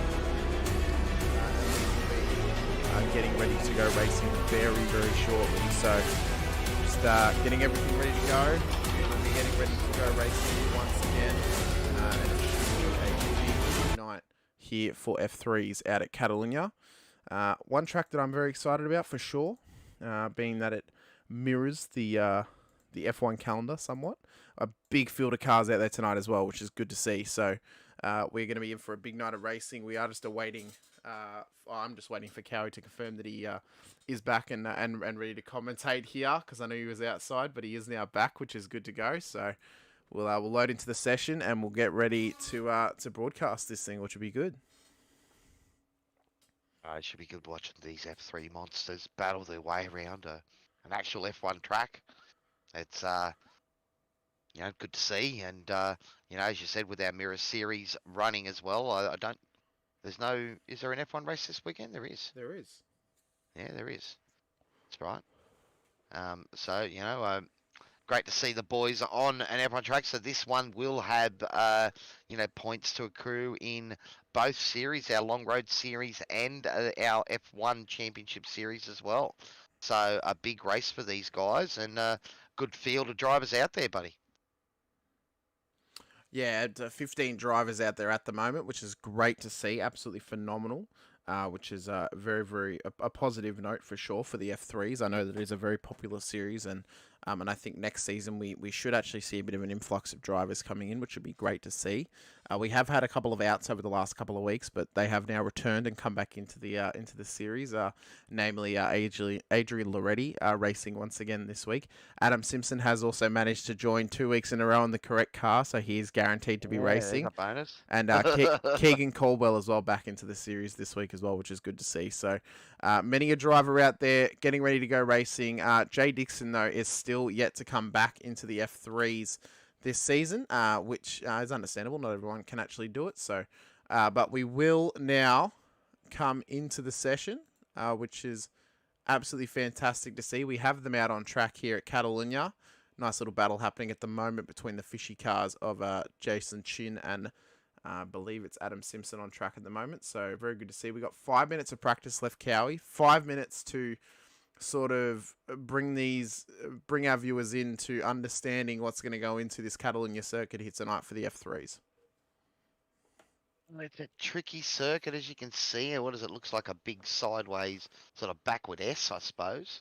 One big long straight and two sort of squiggly windy bits at either end of it. So it's going to make for some great racing here. A couple of really heavy braking areas that switch back. Look at those couple of big hairpins as well. Trying to get a high downforce car to work in a low speed corner is quite an art form. Well, the beauty is with this being the current layout of Catalunya that the F1s run, there is no turns 14 and 15. It's just turn 14 now. So there's no little chicane at the back end of the circuit. It's the old layout, or now the current layout of Catalunya, of what they run from now on, which has the extended MotoGP corner at the end of the second DRS zone, or what would normally be the second DRS zone. You can see they're kind of at the top of the hump at the midpoint of the track map. You say it's almost like a backwards S. It's almost like a sideways E, a little bit like a deformed E. If you were to turn it on its side, or even if you turn it the other way, almost like a 3. But it's going to be a big night, a big race. 4.68 kilometers is the track length, 25 degrees, 54% humidity here tonight with partly cloudy skies. So a very typical Spanish weather pattern, you could say, for tonight's race here at Catalunya. It's going to be big, it's going to be massive, and it's an absolute classic when it comes to open wheel racing. I think the only other real major open wheel race, and I think we actually missed it this season, is Jerez for Spain at open wheel racing. So I don't know if you saw the news on iRacing earlier. I think it was today, or might have even been yesterday. But they've actually teamed up with the FIA for the IR04 car in iRacing to become the official Formula 4 car. So that is fairly interesting news. So Formula One getting involved with iRacing. You know, maybe following our success here with the F3s at SRW, buddy. Well, very, very possibly, but I think, well, these F3 cars, you know, I am still a big believer that we should move to F3.5s and have a Formula 2 series instead, because I think the added bonus of DRS and the faster cars, I think, is going to be a big bonus in terms of racing. But the F3s still produce absolute magic every Wednesday night. So regardless if we do a change to the Formula Renault 3.5 or if we stay with the F3, I think it's still going to be as popular as ever. And I think we're still going to get some absolutely ballistic racing out there. I think the Sinker Beach boys better start talking to Liberty Media. Maybe we can get a Drive to Survive, you know, F3 series here. Oh, it'd be good content, that's for sure. Watch Adrian Loretti shake around in his motion rig that he loves. Bouncing off curbs. Get the old Zoom meeting going and having all the drivers' cameras on the broadcast as well. I mean, it's open to a world of possibilities in terms of racing, so it'll be great to see. I know it is something we've talked about here at SRW, is getting a few of the guys on cameras. I think they experimented with it in the NASCAR series and that, but I think we've got a few shy people as well out there that are armchair racers for a reason. But no, we love it, and it's great that we can bring it all to you. A big thanks to our series sponsor, TOYOSIM, for helping this broadcast come by. Practice is done, buddy. Qualifying about to start. At the moment, the times are pretty tight, but I think it was Michael Cuttajar had about 3 or 4 tenths on the field in that practice session. So we'll see if he can do the same in this 15-minute qualifying period. It appears that Keegan Caldwell has finally got himself, I don't know, he's running a different Red Bull livery this time by, he's running the special Turkey livery that they ran a couple of years ago. Oh no, is that the Japan livery that he's running today? I think it might actually be the Japan livery that they ran. The red Bull. Yeah, it's a grey Red Bull. So, so maybe he's trying to market himself to try and get the old Red Bull sponsorship for himself out there. But this is going to be a heavy and heated qualifying session. Being that it is not a sprint race, these drivers will be allowed to complete their final lap if it starts before the 15 minutes is up. So we could be in for some incredibly close racing and some incredibly close lap times that we are so used to in the F3s. And I think tonight is going to be a big one around here at Catalunya. I'm super excited. It's such a great track for open wheel racing. Jack Oz saying the real important stuff is that the Zinger Tower Burger's coming back in a few weeks. Right? Oh, some big news there. Thanks, Jack Oz. He did message me about that before. So it's going to be, that's just going to be dangerous. I think there's going to be a couple of heart attacks coming our way if we start eating that too often. But I think looks like we got Callan Hodgkinson's jumped over from the TCR, so he's going to jump in and do some F3 action. Have we got any other guys that have jumped ship from the TCRs? No, it looks like Callan is the only brave soul tonight to drive the diametrically opposed cars. Apart from the Sinkovich brothers, who are always a feature on our Wednesday night. True. They are almost our Wednesday night delight sometimes, seing those boys out Stephen's on track. out there. Oh no, Dean's out there too. Yeah, you're right. Yep. Dean's out on track as well. So, I know that they did not have the TCR race that they would have envisaged at the start of the night, but I suppose that's the beauty of driving in both the series. You get a chance to write that first race off and have another go. I mean, when we've had double headers, you get, more bites of the cherry than you probably should deserve if you're a double racer. Yeah, but, I think these boys are out here and enjoying it, mate.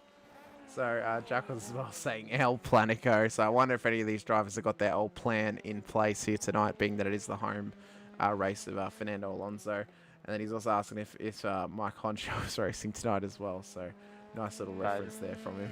I'm wondering if iRacing, how iRacing, High Dale Earnhardt Jr. in the crowd somewhere. Oh yeah, for him. Yeah. Perhaps Taylor Swift's out there as well with all the Fernando Alonso Taylor Swift rumours going around. Quite possibly, that'd be pretty funny. Well, we're just giving iRacing ideas now, buddy. All right, so these guys just coming. This will be their second lap, so we're starting to get into the laps that will be flyers. But these guys, we'll see the first of the times come up on the board. But we know, again, similar to the TCR, it normally takes 2 or 3 laps just to get the tyres up into that optimal window where you can push them hard and have grip. And we know that this F3 car is all about trusting it in the corners. It's sort of one of those things that if you go in a little bit timid, then the car doesn't have the downforce that it should, and it's lively. You go in there committed and in it, and keep that throttle, percentage up high and really ride the corner, the car just sticks, and the performance is there. So it's very much, I know it can be a scary proposition in a race sometimes, but quali, that's almost the time that you can just throw caution to the wind, get a banker in, and then just throw hell bent for the last sort of 10 minutes of this qualifying session.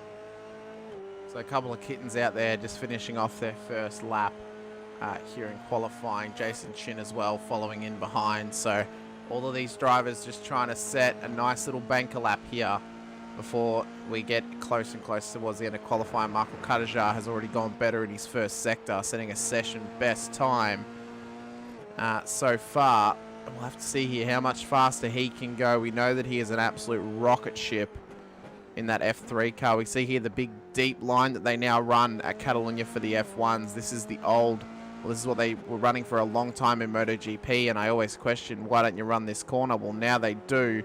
2 purple sectors here for Michael Kadajar, and he is rocketing his way to the top of the timesheets. If he can keep it nice and clean across the final corner, what is the lap time going to be?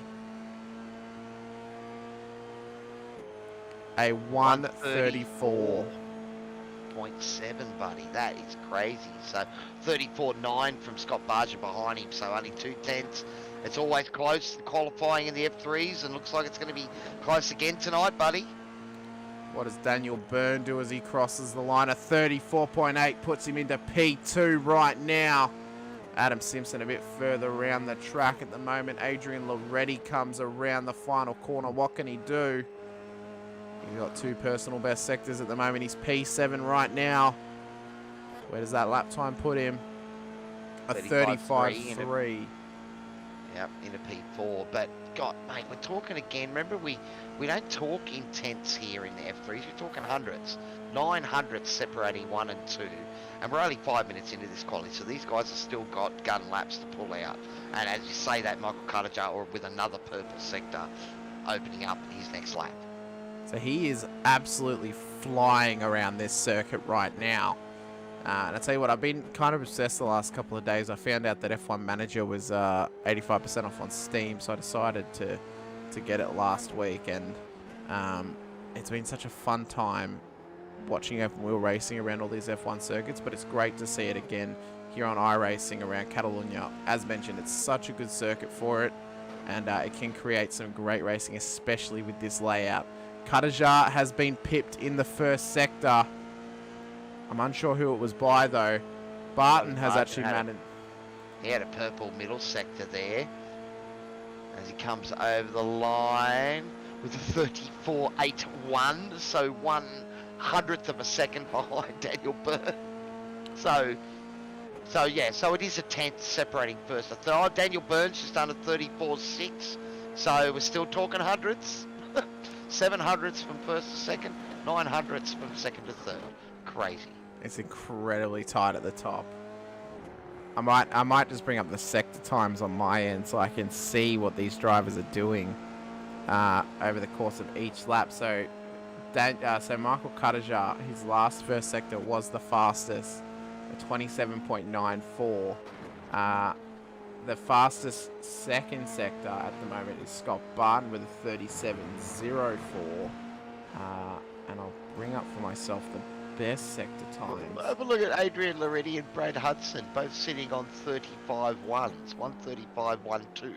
Both of them, 135.12. They are so close right now. Michael Kadajar has actually got the best. Thousands of a second separating there. Wow. Kadajar has now gone fastest in the first sector once again. He has the fastest first and third sector around this Catalunya circuit. What can he do as he comes around the final corner to end yet another flying lap in that F3.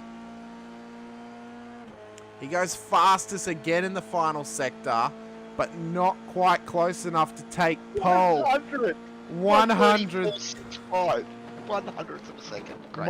My gap and interval at the moment on my end, it says 0.00 between pole and second place. 002. There So is 2,000. there is nothing in it right now. And I mean, all you can do is laugh because these guys are setting awesome. Paint, isn't it? Huh? 2,000 would be a coat of paint, wouldn't it? It would literally be not even a breath. Not even Like- an inch. Like it is insane how close these guys can get, and we've seen it throughout the whole season. And all you can do is laugh because these guys are setting absolutely phenomenal laps right now, and we're only halfway through quali. So these guys could get even faster the further they go. Now the question is, do they come in and take a new set of tires without taking any fuel to do a somewhat low fuel run in the end of Well, qualifying?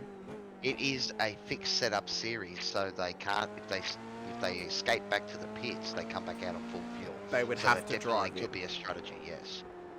So they'd have to drive in, just take tyres, take no fuel, get the tyres warmed up into a final flying lap. What will Michael Cuttajar's strategy be? Will he come in? He will stay out. So he is now committed to the end of qualifying. He really needed to come in then if he wanted to get fresh rubber because it takes at least a lap or two to really just get it warmed up. That's exactly right. So I have to keep an eye out to see if anyone else does actually come into the pits. It might be one of those things that, you know, just the degradation between laps 5 and 10 is negligible, and these boys find that it's more sort of perfecting the lines that you drive, you know, that are going to get the time, not, you know, having fresh rubber. So far, we're only seeing, it's only Danny is the only guy that's pitted so far, but the rest of the field Staying out there. have stayed out. Yeah, stayed out. Jack Oz has asked us who is our hot pick for tonight. I'm going to go with Cuttajar. I think he's looking incredibly strong, and it's very, very close between him and Daniel at the top. I think Scotty Barjan's due for another big round. He's really starting to show his pace and confidence in this car, and you know, and he's really working out a great way, a great sort of racing.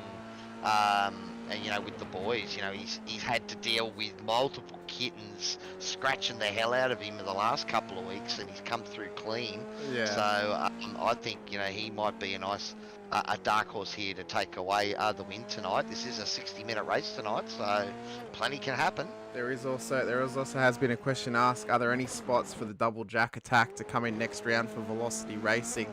There are, Jack Oz. Both you and Michelson could join this F3 series. I mean, there's only, what, 2 rounds to go. Cowie, big moment there from Loretti. One and one more round, but remember, there is the series within the series, the F1 series, so there's still plenty of rounds of that to come in our mirror series. And of course, you know, jump in nice and early and get ready for season 3 SRW F3s, because I'm sure we'll be returning with these beasts of a machine, and this action will keep going. And it'll be good practice as well to learn the field and to learn how fast these guys are in these F3 cars.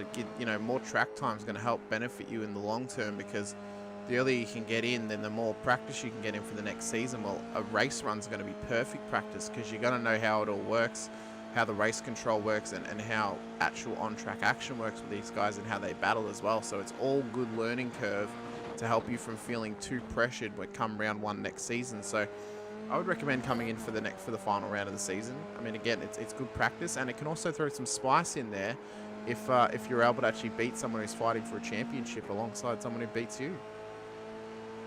You know, certainly welcome to come in and join us. Try not to take out our leaders though, that'd be nice. I know that's a pet hate amongst all the races, and a lot of the times there'll be a series where they, you know, hold off cars coming in at the end of the season for that exact reason. You don't want a random coming in and taking out the leaders and deciding a championship. But I'm sure that's not the furthest thing from your mind, Jack Oz. All right, we are starting to get near the end of qualifying. Callum Hodgkinson's got some green sectors out there. Everyone else is really pushing hard now, and it's sort of typical, I think, where you find, you find the limit in the middle of the session, put your best laps out there, and then towards the end, it may be overdriving the car, trying to find those extra couple of tenths. So it can be hard to come up with purples and greens towards the end of a qualifying when you're just pushing so hard. So Daniel slowing up a little bit here. I believe he has his teammate in behind him. So he might be wanting to give him a bit of a tow here for this lap. It should be a final run for them. So he has got Adrian already, his teammate, in behind. So a bit of team play here. Daniel feels that he probably has pole position locked out at the moment. But I think Michael Kutajar will want to sort of put a hindrance to that if he can. But I believe this is some great team play here from Kittens. Just trying to pull Adrian further up the front and closer to him for the start of this race. Yeah, I think it's a good play, and I think also, Daniel probably knows that he's got a little bit of pace, maybe on Adrian at the moment, so there's no real concern of Adrian getting up on his back bumper and, meaning Daniel will have to get out of it to let him through or anything. So, but we'll have to just keep an eye on Adrian's sector times here and see if he can start pulling some greens and maybe even a purple out of the win. But I didn't get a chance to talk to the F3 boys to see how advantageous the tow is around here at Catalunya, but that's a big, long, straight number one and a big, fast sweeper, so I can see the tow being majorly effective already here on the back straight. You can see Adrian closing in under the tow there. So he hasn't actually gone fastest in the first two sectors. But someone who has is Adam Simpson, who is slowly encroaching on the back of Loretti right now. So, I mean, it's not really doing him any favours. He's out of the tow. But that is now the checkered flag. So this will be their final lap in qualifying. We did see that Kutajar was able to cross the line and actually start a new lap before it ended. So Simpson will cross the line. We'll see what he does, and then we'll check in with Kutajar to see how he's doing. Simpson goes 35-1. 35.19, so that does not improve his position. Took a couple of tenths. I think he took about a tenth out of his previous time, but not enough to get him a position 0.07 of a second behind Brad Hudson. So, those intervals, as always, we're talking hundredths of a second for first, second. It's a tenth back to third. It's half a tenth back to fourth, half a tenth back to fifth, it's half a tenth back to sixth, a little bit over half a tenth back to seventh. So, that is crazy. So, the entire sort of top 7, 8 of this grid are all inside a second of each other, and those numbers are even closer when you start to sort of look at individual groups within the field. Remember, we do have a Pro-Am classification for some of these drivers. So, Brad Hudson running P6 at the moment. He's the leading AM driver. I think Robbie Griffiths might actually be classed as an AM driver too, but I'd say, given Robbie's recent performances, he's probably going to lose that AM class sooner rather than later in that Piranha. Yeah, I could see him definitely being added into the pro list just based on his pace and his performances over the course of the season. So this is our penultimate round. There will be one to go after this one. And Catalunya is screaming for open wheel on track action. We await for Vernie and Matisic to finish their laps. Matisic is just a little bit behind Vernie right now on track. Matisic has actually gone personal best in the middle sector. And Vernie will not finish his lap. Will Matisic finish his lap, though? He will. So we'll see where this puts him in terms of the timing tower. I was just having a look at the championship. So as in the Long Road Series championship, with this round and one more to go, Robbie Griffiths has actually got a 4-point lead over Scott Barjan. Daniel Byrne a further 23 points back. Now that does not count drop rounds, so things could certainly change. But you've got Robbie Griffiths, Scott Barger, Daniel Byrne, and then Bradley Hudson, the leading AM driver, and Michael Falzon about 50 points behind him. So, it's going to be interesting, buddy. And even our mirrored season, that is being led by Daniel Byrne and Scott Barjan, Adrian Loretti P3 in our F1 parallel championship. So, man, it's still close. And that grid there with Daniel Byrne for Kittens Racing coming home with pole. Michael Cuttajar putting it alongside him on the second row. Scott Barjan for W Area 51 Sim Sports in P3. Robbie Griffiths, the first of the Fishy Motorsports Piranhas in P4. And then we go back to another kitten in Adrian Loretti P5. Brad Hudson for JWME Motorsports P6. It's Fishy Motorsports row number 4 with Adam Simpson and Jason Chin locking that out. It is Dean Sinkovich getting up inside the top 10 with a good quality lap there from Dean. Nathan Verney locking out 10th position. Callan Hodgkinson, Danny Matisic, Stephen Sinkovich, Adam Hughes, Greg Bargo, race controller Sodas, Stephen Sinkovich, P13, and we'll have Keegan Corbell and Darren Fay, if Darren does make the grid, will be our last runner. So, did Darren maybe have a rear of grid for not finishing the last race? I don't even know if he was out there in the last race, was he? I believe he was. All right, well, the cars are gridding up, buddy. This is round 8 of our long road series here at Barcelona, Catalunya. A awesome track for these cars.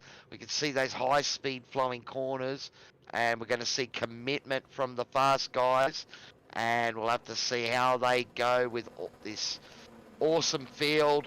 Here are the lights. We are about to go green, and it's bogged on the line there. I think that was Robbie Griffiths. Brad Hudson, yeah, Robbie Griffiths, yeah, falling back, you're right.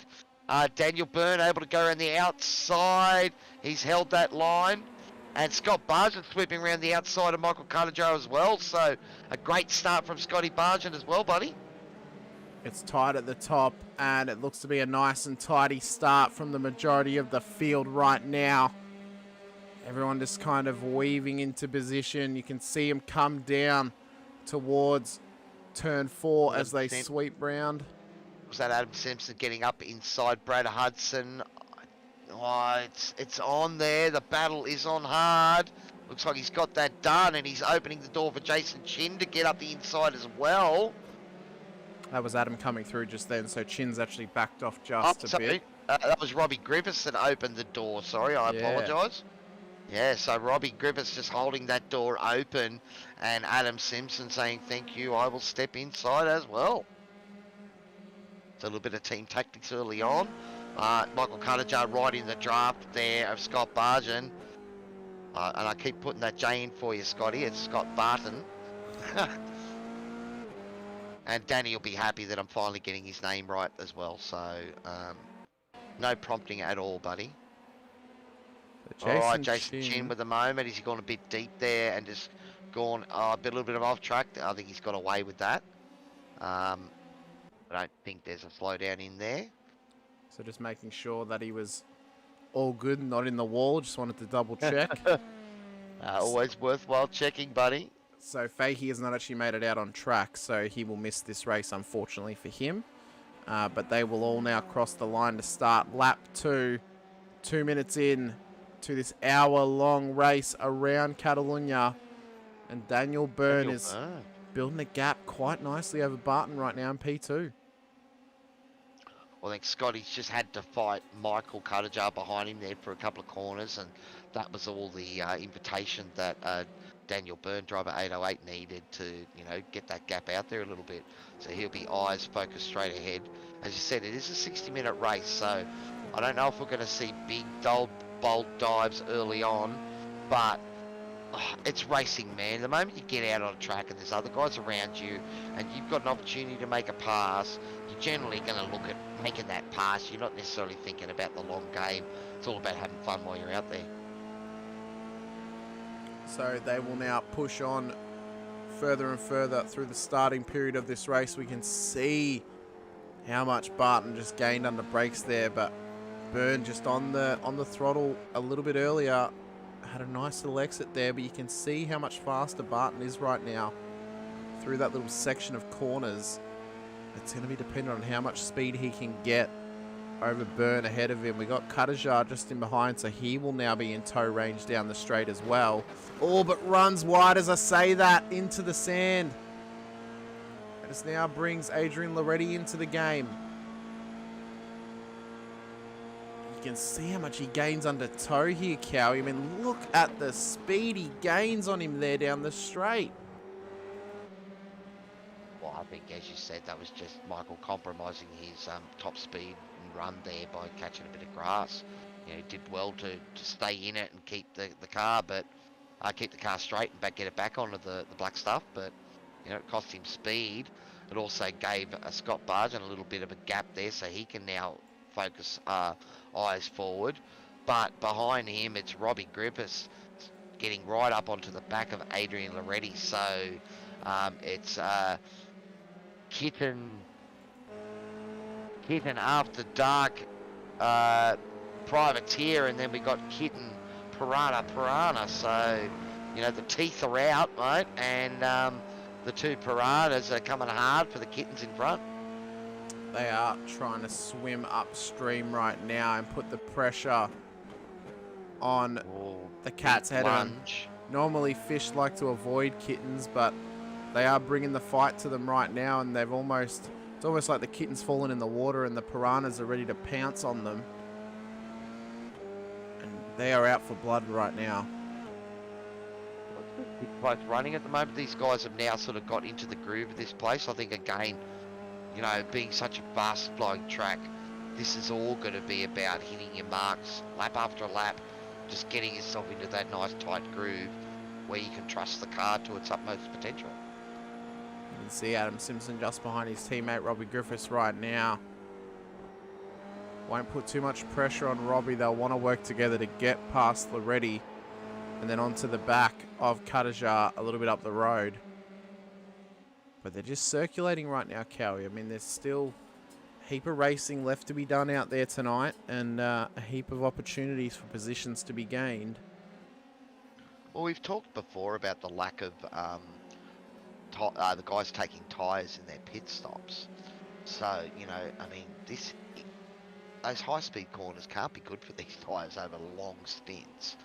So I think, you know, part of it is going to be about making sure you get into the groove, you don't overdrive the car, because if you do that, that's going to create a mistake. And is this the first one?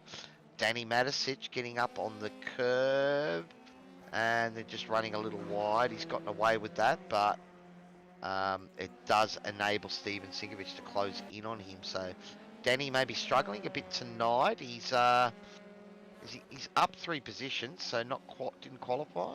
Oh no, he's down one position. I apologize. He's down 1, so perhaps not getting the chance to put the time in this week, Danny. And you know, I mean, this is one of those cars that I think it really shows if you can put in a lot of practice, it'll benefit. You know, your driving will benefit accordingly. And these cars are all about trust, man. If you haven't put the time in, it's really hard to trust them and get the most out of them. Well, Danny currently has a 4-second gap ahead of him to bring down up to Dean Sinkovich. And then a little bit further up the road is Jason Chin. They're currently just sitting outside the top 10. Keegan Caldwell doing very well at the moment, actually up 6 spots from where he started this race, and he's into the top 10. But Jason will be putting the pressure on him full force right now. Jason is a very quality operator. I see him every Sunday night for the Vets broadcast for Split 2. And ever since seeing him in the F3s, he's been improving week in and week out. So he'll be open for a quality finish here tonight. Callan Hodgkinson, the man who pulled double duty tonight, did the TCRs earlier, finished on the podium, now into the F3s, currently P9. He'll be hoping to take advantage of some mistakes just to find his way up through the field. Nathan Verney for Locked On Racing. What was that, sorry? I was going to say, Callan's starting to get a handle on it. It's getting down into the low 36s now, lap time, so it's certainly coming on. You know, continue through. Nathan Verney at the moment, Locked On Racing here, currently in P8. And the 282 F3 machine, he's up 2 spots so far. Brad Hudson has dropped a spot off the start for JWME Motorsport, but he's still rolling around nice and strong. We mentioned them before, the 2 Piranhas that are into the top 6 right now. Adam Simpson and Robbie Griffiths in P6 and P5. They are slowly encroaching on Adrian. That's why Robbie lost that. That's why Bradley lost that spot. He got eaten up by a couple of piranhas. One held the door open for the other. That's right. So they work together to get the job done. Adrian Loretti currently up one spot into P4. We saw Katajar lost out on the start to Scott Barton, who's now up into P2. And, well, Daniel Byrne, driver 808, once again leading from the front and looking to take another victory in this F3 Series and in the Mirror F1 Series as well. Has been able to sort of stabilise that gap, though, and he hasn't let Daniel get away from him. And I think Scott is really sort of one of those guys that has put in a bit more time into this car and is finding that extra pace. Definitely was running in the mid-pack last season and now has found himself, you know, battling up at the front and getting podiums and fighting for race wins. So it's great to see. And, you know, he's got that gap down now to 1.2. So definitely Scotty's not running away with it just yet. Sorry, Daniel Byrne, I should say. He's not running away with it just yet. Steven Sinkovich has had a moment. Let's just see what he's done. Up through the Schumacher S's. Oh, just big too spin. much speed and the rear's gone around on him. And that's that trust element, you know, like the, you know, knowing how far to push it and how far not to push it. And it's going to be a fine thing in the F3. So Byrne leads from the front. We're almost a sixth of the way through of this race. We can see how close Katajar is now getting onto the back of Barton right now for the battle for P2. And I think Now, it's a 44% fuel restriction here tonight for these guys. So a little bit more than we've had in some of the other races. So it's a little longer lap or it's a higher fuel burn, giving those couple of big long straights. So it'd be interesting to see if this becomes a 2-stopper or maybe even a 3-stopper. We're 10 minutes in now, 7 laps gone. So I suppose we'll see if anyone dives into the pits inside the next 10 minutes, Hamish. Keegan Caldwell has had a moment as well. We might just bring that up on screen just quickly here. See what he's done into the final corner. Oh no, it's not even the final corner, it's turn 2. Oh no, and he's been contact as well, and that's broken his rear wing. So that's unfortunate. I think that was Dean Sinkovich. I think it was Jason Chin. Oh, Jason Chin that clipped in there. So we might have a look at the front of Jason's car if we can, and just see if he's sporting any damage as a result of that contact. Doesn't appear to be so. We'll look back on Dean just to double check that it wasn't him. I don't believe it was. No, Looking at it from this angle. So he's come off unscathed. Cowie, why don't you pick a driver in the field and we might follow them around for a lap with our Warren and Brown cockpit cam. Yeah, look, let's jump on right in the middle of the heart of the battle, I would say. So maybe one of the piranhas, either Robbie Griffiths, he's within about 7/10 of the guy in front of him. And so we might have a look at Robbie and jump on board and have a look at this track from the driver's point of view. So you can see here, keeping his wheel nice and straight as they come down towards turn 1. Nice smooth inputs is what is needed in these open wheelers. You don't want to be too jerky on the wheel because it can cause the car to unsettle. You can see it there floating mid-corner there. He's trying to be gentle with the throttle and get as much on as he could. And just minor corrections of the steering as well. As mentioned, he's not jerking at the steering. He's just slowly repositioning to get the car either straightened up or more turned in. So this is what is needed. You can see it there, just allowing the car to turn itself out of the corner on exit. So just naturally letting the wheel go back to that straight positioning and just letting the car do the work for him on exit. It's a very, very smart play, especially in these open wheelers. There's a fair amount of the track widths there as well. He is closing the gap on Adrian Loretti. You can see that this battle is starting to close right up. Michael Katajar is up on the back of Scott Barton. Has Scotty lost time? I don't think he's lost too much time to Daniel Byrne out in front. So that's just these guys now starting to maybe see the advantage of that tow, and the battle pack starting to close up nicely for us. So this is the battle for P2. Barton currently sits 0.6 of a second ahead of Katajar. And then the gaps are super tight. I mean, it's almost mirror images of TCRs. You know, the P2 driver had a little bit of a gap, and the drivers in behind were having a good little tasty battle and then dragged them in. But these guys are Bring going to up be... those intervals and have a look. There we go. So Scott Barton has fallen. The gap is now out to 2 seconds. So Daniel Byrne has maybe done enough at the moment to break the toe, but I think that's probably more. Scott might have made a little error, and he's brought Michael back up onto his tail. And once that happens, then you're starting to look behind you, almost as much as you're looking in front. So Scott needs to get his head back down and try and build this gap back up again. But the battle's closing in nicely for the rest of us and all the viewers out there. Well, they are looking nice and tidy at the moment.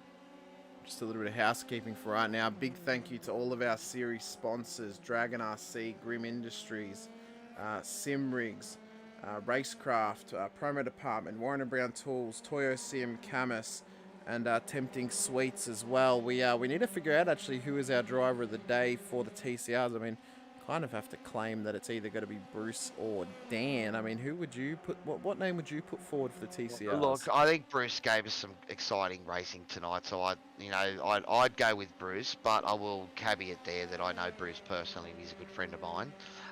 Look, Dan had a great race out there, but he did exactly what he needed to do. Don't get me wrong, but I reckon he had a boring race. The excitement was definitely back in that middle pack, and Bruce was a big part of that. I think Bruce did well to, he made some mistakes running wide at turn 1, but I agree with you. I think he deserves to be called driver of the day just based on his pit stop strategy, making his way through the field and staying within the fight up until the end to be able to take P2 is very commendable on his end. So, look at that pit strategy, able to gap the guys about 2 or 3 seconds. I mean, that's a massive leap that he was able to do there, and it's a big part of his P2 result. Would love to have a chat to him. I'm going to get up him for not jumping in the green room when I talk to him next. Right, so call him a bit of a chicken. I might have to do some box and that at him, I think, as well. But look, that was a great result. All right, so is that? Oh, that's Keegan Colball getting lapped now. So Keegan's come in and got that car fit. Oh no, he just had a moment. He survived. He didn't have damage. He's been in the pits though.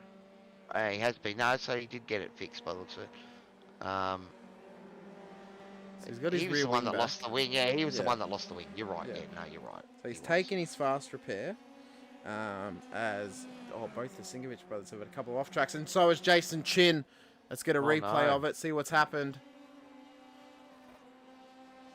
Battling hard, and this was and was that Steven Singovich or Dean? Sorry, that went in deep. I think that might have been They both passed each other while each other were off the track. I think that might have been a little bit of maybe a bit of what's it called? It was a net code. Yeah. I don't think it was net code. I think they both just outbroke themselves. It didn't look like contact. Yeah, no, just. Yeah. Dean's outbroke himself, but the funny thing is here is, technically Dean has gone off track and gained an advantage, but I think the fact that Jason was off track, that's a disadvantage. Yeah. So it might even itself out. So I don't know if the race control asked him to redress that one. If that was netcode, that is the biggest piece of netcode I've ever seen in my life. I agree with you though. I don't think it was, but if it was, that is incredibly questionable, and I've had to control myself here because I've nearly described that with a swear word. I don't want to do that because that would not be professional, but that would be the biggest piece of questionable netcode ever in a race. Like, that was a good 2 car lengths. I've seen some good netcodes. Don't get me wrong, I've been a part of some good netcodes as well. But yeah, no, there was nothing in that, and both boys were able to keep going, so minimal damage, and cost them time and maybe a bit of pride seeing it was on YouTube and Facebook for the world to see. But I've been there, done that multiple times. So you're racing in these SRW series, you're bound to do something stupid and get it caught on camera. So. Just to give a quick shout out there to everyone. Oh, actually, just quickly as well, Robbie Griffiths has actually now gotten past Adrian, ready to get up into P4. Have a So- look at that move if we yeah, can. yeah, we will. I was just going to say as well, anyone out there, if you want to hop into the chat, have a good little yarn with us, or even give us a question or give us a query. Be sure to get in there. We'd love to have a chat to you and talk about some things that you may want to talk about. That was a beautiful little move into turn 1 by Robbie there, just Yeah. nicely done. Good racecraft though from Adrian to just let it happen. He didn't turn in on him, gave him the room, and he'll want to come back at him now further on in the race. Well, you could see that Robbie had the car there right on the edge of the grip, but he was slowing it up too, so he could have easily made a mistake, and Adrian, benefits from it. So, smart play. Oh no, Keegan's just looped it around again, so pushing hard, I think now, Keegan. Keep it out of the wall, buddy. Come on. No, don't drive it into the wall. He You did just fixed the car. It was a You mirror just fixed image of what he did in front of Jason before. Luckily, he didn't have anyone in front of you or behind him that time to clip him on the way through. So he was very lucky, but Robbie Griffiths now finds himself in P4. But this is the thing about driving these cars. When you drive a high downforce car and you're not someone who regularly drives them or, really, is focused on them, it becomes the level of trust, because as we've said before, you've got to trust the car, you've got to carry speed to get performance and downforce. But the problem is that starts to blur the lines of where it is, and look at, is this Adam Simpson looking to go around the outside of Adrian Letty too crafty at that, covering the inside. Adam's going to try and make a point of it, but Adrian always having the right line through the S's there. But you can see Adam has got the draft, and he's going to have another go under brakes. But yeah, so getting back to what I was saying, buddy, is... Adam's just gone! Oh, he's done well. He's kept that out of the wall. Maybe a tiny little tap with the rear tyre. But he's done well. But that's exactly what I'm talking about there, buddy. You're pushing right on the edge of the limit, because that's where the performance is. But, if you don't drive there all the time, it can be really hard to know when the car's going to grip or when it's going to go. And it's a fine line for carrying just that extra, couple of meters in the braking zone, and you're carrying just that little bit too much speed. And in the end, it comes down to mathematics. So the best way I've got to explain the way the grip works for a car is you look at the tyre. The tyre's got 100% of performance. Now you can either use all of that for braking, or some of it turning, some of it acceleration, right? But the idea is that you've only got 100% to work with. So if you've got to brake in a straight line, you can use all of it for braking. The moment you've got to start turning the car, you've now got to come off the brake a little bit to let it turn and allow enough percentage of performance of the tyre left to be able to turn. Because what happens inevitably is you end up asking the tyre to do 110%. And it says, no, thank you, I'm not going to do that, and goes around on you. So, Adam Simpson's gone off track once again. Let's just see what he's done. I think those tyres will be screaming at the moment on that fishy car. Yeah, he's just run wide. It's that tank slipper, and he's hit the tyre barrier side on. Lots of brake on that, but is that car still going? Is he still out there? No, that is going to be a safety car. Oh, I did call for carnage tonight. It hasn't quite happened, but we are 21 minutes into this motor race, and I think we might have the first appearance of the promo safety department tonight. Our good old friends from There it promo is. department bringing it out. Safety car, safety car. Now the question is it going to be... Everything changes. All those gaps we were talking about, buddy, they all come narrowing down. Are we inside a one-stop pit window? Are we going to see a flurry of activity in the pits? Michael Cuttajar pitted on lap... what lap did he pit on? On lap 14. So he's pitted just now. Let's take advantage. And looks like everyone's coming in, so everyone's going to take advantage of pitting now with the safety car about to come out. So we'll see what sort of a shuffle Michael Cuttajar, he is looking to try and drive as hard as he can. He'd be on Keegan, go, Keegan. I don't want to give up time. Because that's not going to happen. Because if I see it time and time again, because he can't pass here. No, and Byrne's going to come out still in P1. Barton's going to come out still in P2. Griffiths is going to come out in P3. Oh, my God, it's so close. Oh, that's so close. Oh, so Catalunya, that has cost him 2 spots, that pitting that I- early there.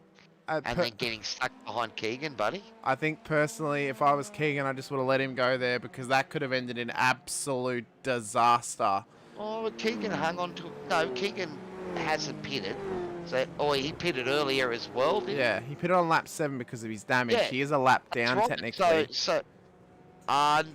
he a lap? He is a lap down. Yeah, You're so, okay. so he would have had the blue flag. So it would have been there's more no beneficial passing to let him under the go. safety car. I'm not sure how it works with the blue flag. I think It's an he could let interesting question for race control. He could let Should him go. Keegan have let him through? Like, he's going to get the But lap didn't he back have to? anyway. Did he have to, though? I don't know. Apparently, Dean Sinkovich had an... Oh, this is all the way back on lap 14. Dean Sinkovich had a moment, so did Brad Hudson, apparently. Probably after the safety car's been called, is it? Oh, What has he done there? that either is a technical issue, Or a brain fade. or he's going to go into the pits. Is it? Is that what he's trying to do? Yeah, I think so.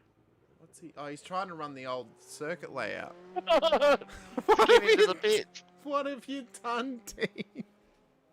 So I think they might have got a little bit confused there. Yeah. He's trying to run the old layout. He's thought that's the pit entry. No. Oh, that's going to be real damage to the underside of that car. Oh, I think he might be lucky and be able to just use up the fast repair there. But, I mean, Michael Catalunya came in on 14, I think, before the safety car was called.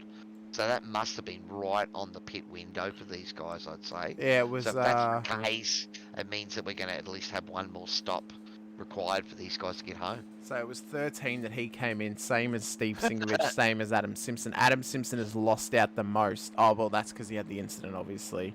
He's now all the way down in P14. Back out on track, though. And has he made it on the lead lap, or is he? No, he's going to be a lap down, I would think, with Keegan Caldwell in front of him, and won't get that lap back because he's the person that towed. Sam out there saying that was the equestrian entrance. Apparently, there did look like a little bit of a horse jump there. Good call, buddy. I'm glad we caught that moment because now we cannot let Dean live that down. He must be a time traveler because he's living all the way back in 2019 or 2022 when they still had that corner on the race circuit. But remember, this track used to be the testing track for F1. So still is. You know, this used to be the place that everyone knew like the back of their hand. You know, I mean, with Bahrain and those places now handling the pre-season testing, it's not happening anymore. But you know, I know that sort of at least back in the 80s and 90s when they were using this track for pre-season testing, you know, the drivers knew it just like the back of their hand. And well, they talk used about this. trust. Oh yeah, they used this up until I think only a few years ago. This circuit was still the testing circuit, and before this circuit, it was Jerez. Well, for a period. Remember, we used to have all the testing, and that happened in Europe, you know, and sort of with the way that the calendar is now, it sort of tends to be, you know, in the Middle East, and that's where the first few races are, you know. So yeah, so I I know it makes sense in a logistics measure, but yeah, for sure. I know that during the just before the late 2000s, before 2010, they were doing it at Bahrain because that was where the first round was. And then the period before that, they had it at Jerez, and then I think they even had it at a couple of other circuits before then as well. Because they normally didn't they used to go to Brazil as well? Not for pre-season testing. I know the first round was at Brazil for quite a few years. I think, though, that as the safety car is coming in, so we are getting ready to go racing once again. But I do believe that I know the previous 3 or 4 testing tracks was like, well, now it's Bahrain, then it was Barcelona. Is he going to go early here, buddy, or is he going to hold them right to the line? Let's see what he does on the exit of turn 1. He's holding them back. Well, I think he's going to give Adrian a chance. Oh, there goes the jump. Adrian already getting a little sneak advantage of I'm going. Is it enough for him to get around Cuttajar? But it's worked for Daniel Byrne. He's got a nice little gap. Is that Robbie Griffiths putting Scott Barton under pressure and Michael Cuttajar looking the inside wobbly. Adrian Loretti under brakes, but he's got it done. That was a wiggle and a half of the rear of that kitten. Oh, He's got it done. That was almost like the tail fattened up and he did the little wiggle when they're ready for a feed. Like, that was just almost wild. Cats twitch their tails, they don't wag them. Oh, well, no, not wag them, but wiggle. But yeah, you twitch the tail and fatten it up. Yep. My cat will be doing that They right now. normally twitch it at you when they're cross or they want something, isn't it? Yeah, my cat does it whenever I'm about to feed him. Wanted that position. Yeah. And Robbie Griffiths, both of those boys. Michael Cuttajar, sort of his pit strategy there. He came in before the safety car and got caught up a little bit there, and it's thrown him right back. So he was running P3 behind Scott Barton, now P5. But one thing we do know about Michael is he's got pace, mate. So we might be a godsend for the viewers here at SRW to have him back there and attacking hard, because this man will attack. He will go full assault if he has to. Look at them as they come around the final couple of corners of this magnificent Catalunya circuit here in Barcelona. You can see the run that Cuttajar's got on Loretti down the straight. And he's got up the inside, the grandstand blocking our view there for a moment. Oh, and closing under brakes, Adrian Loretti just going that little bit deeper. And, it was Robbie Griffiths was rather close, but look at that slow exit. He slowed both him and Michael up, and that gave Robbie a nice little kick, almost a half-second kick there. That turn one almost reminded me of the old GBA top-down racing games. Just, you're trying to follow where your driver's going and where the corner is there, but these guys are still fighting hard right now, and they are not giving anything up. It's all to play for tonight. Bradley Hudson's got Callan Hodgkinson on the back. He ran a little bit wide there, and that's bringing Callan and Nathan Verney into the fray as well. Jason Chin looks like he's Brad's had a bit of a moment there again. I don't know if that was a slowdown or he's just run wide, but that's opened the door, and Callan Hodgkinson has stepped through. You can't leave your fly screen door open, but Brad's not gonna. He's gonna have a fight back, trying to go around the outside, carry more speed. Side-by-side action, double file as Jason Chin making a move on Nathan Burney back there, buddy. So this is a double-double action. We haven't got a double-double race, we've got double-double passes. Chin's just a bit further back. That's actually, you've done it again. It's Adam Simpson who's actually a lap down. Sorry, Adam, that's right. You're purple. Adam's purple. I got to remember that. 2 times in the same night. As Dean Sinkovich done an off-track. Adam keeps joining with the wrong car, so I'm allowed to get his car wrong, aren't I? No. I agree. So what's happened to Dean? He's carried way too much speed in there. Tried to turn it. That's asking the tyres to do 110%, buddy. That ain't going to work. So Daniel Byrne leads the way to Scott Barton and Robbie Griffiths. That's the top 3 right now. Loretti, Cuttajar, Hodgkinson, Hudson, Verney, Chin, Sinkovich. That's the top 10. Then it's Matisic, Sinkovich, Caldwell, Simpson. Makes up the rest of the numbers. Fahey not able to make the start. And then, of course, Greg Barber and Adam Hughes, our race control and safety car drivers here tonight for both the TCRs and the F3s. Daniel's got that gap out to about a second at the moment. Scott's got clear by about a second and a half. So he can focus on straight ahead now and see if he can take that battle to Daniel, maybe put a bit of pressure on the driver 808 machine in front of him. Robbie Griffiths has got a close battle with Adrian Loretti behind him, so that is staying, and he's run a bit deep there. Adrian closing up the gap, and Robbie Griffiths using all the track there. Michael Cuttajar staying close to this battle as well. So we've gone past halfway in this motor race, buddy, and things are, happening quite nicely. The safety car gamble. Well, one's come out, buddy. I need a crash fest. I need 2 more. But so far, we have seen one big moment from Adam Simpson, and back P14 a lap down now, but still getting involved in the action there. I know, I've just thought about this again now. I meant to mention it earlier, but I know we spoke about having the drivers' cameras on the stream. I wonder how they'd feel about having the old commentators' cameras on the stream. We can have ourselves a little commentary booth in the bottom corner, maybe at some point in the season. We're running out of rounds to do it. I know it is something to talk about. I know Stephen and Dean are, working hard on their review shows for Channel 31. So I'm sure at some point they'll get our ugly mugs on the camera. I mean, my own racing channel, it's strategically placed so you don't get too much of a look at my ugly mug. Try to show as much of the rig as I can. That's funny. My Twitch is deliberately placed in front of my head, because then I can't. Otherwise, I don't get my background in the shot. No. Oh, Hodgkinson! Hodgkinson running deep there. It's cost him a couple of spots, 2 spots, 3 spots. Nathan Burney able to get through, and Jason Chin putting pressure on.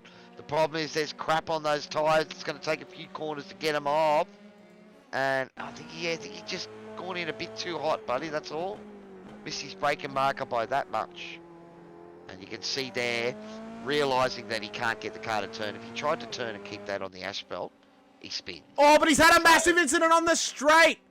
Oh no! And that's going to be car number 2. He's already been on the radio. What has happened there to Callan Hodgkinson? Is this a big he's gone on inside, and a little bit of sand, and that car has been destroyed. So that's a game of inches. Oh, look at the massive off there. Is that... Who was that with the massive off there? Steve Sinkovich. Steve Sinkovich. But we have a broken F3 machine in the middle of the track, and the promo department safety car coming out for, performance number 2, I suppose. Within appearance number 2. Within 10 minutes of each other were the first 2 safety cars. Safety cars, buddy. We know this in racing. That's what I'm hoping. There's more carnage to come for my three safety car gamble tonight to come ahead. We don't wish you guys to crash out there, but we'd love it when everyone gets bunched back up and the action's happening. Now the question is this close enough a window for these guys to come in the pits again? And look at that, Daniel Byrne straight in. We saw them go about 22 minutes on that first stint, buddy. So I reckon we're going to be right on the edge of the fuel window here. Maybe a little bit of saving. We've seen Robbie Griffiths stay out. We'll get picked up by the safety car. Does Rob... I don't think Robbie can make it home. Maybe he's predicting another one. Maybe he's following your prediction tonight.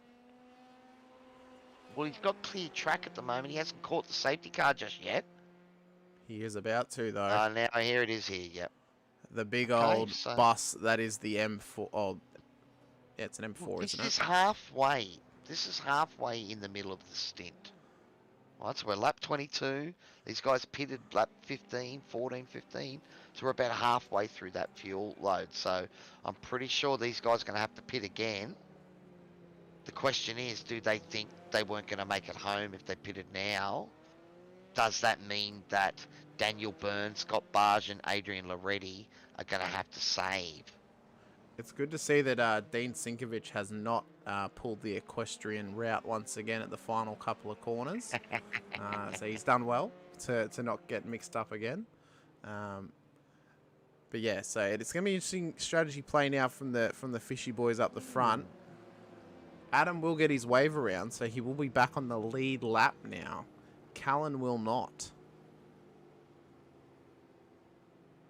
So these are the things that are at play. Callan's going to need to hope for another safety car if he wants to get back into the fight.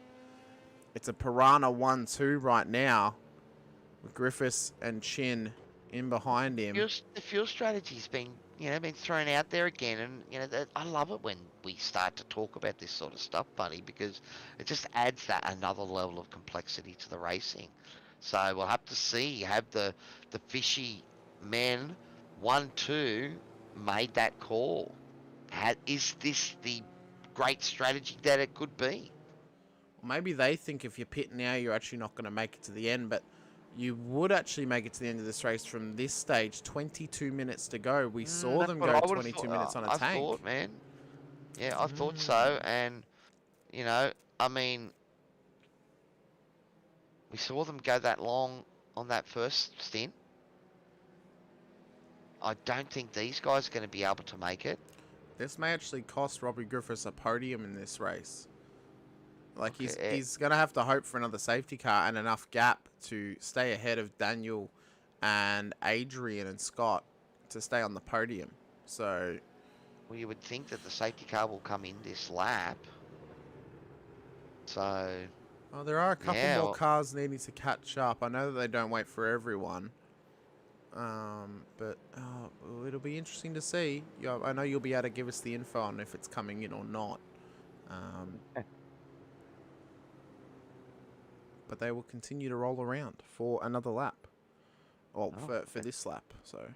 It's going to be interesting. Like, look, it could be the boldest of bold strategies. It could be a missed opportunity as well. So, yeah, we'll have to see how it plays out. That's one of the great things about motorsport, is when you can start to thread these whole, pit strategy equations into the mix. We saw it have a big impact in our TCR race tonight with, Bruce White finding 3 seconds over the field in the pits, and that definitely catapulted him up from P4 or P5 battle into P2 outright. So, we've seen it time and time again.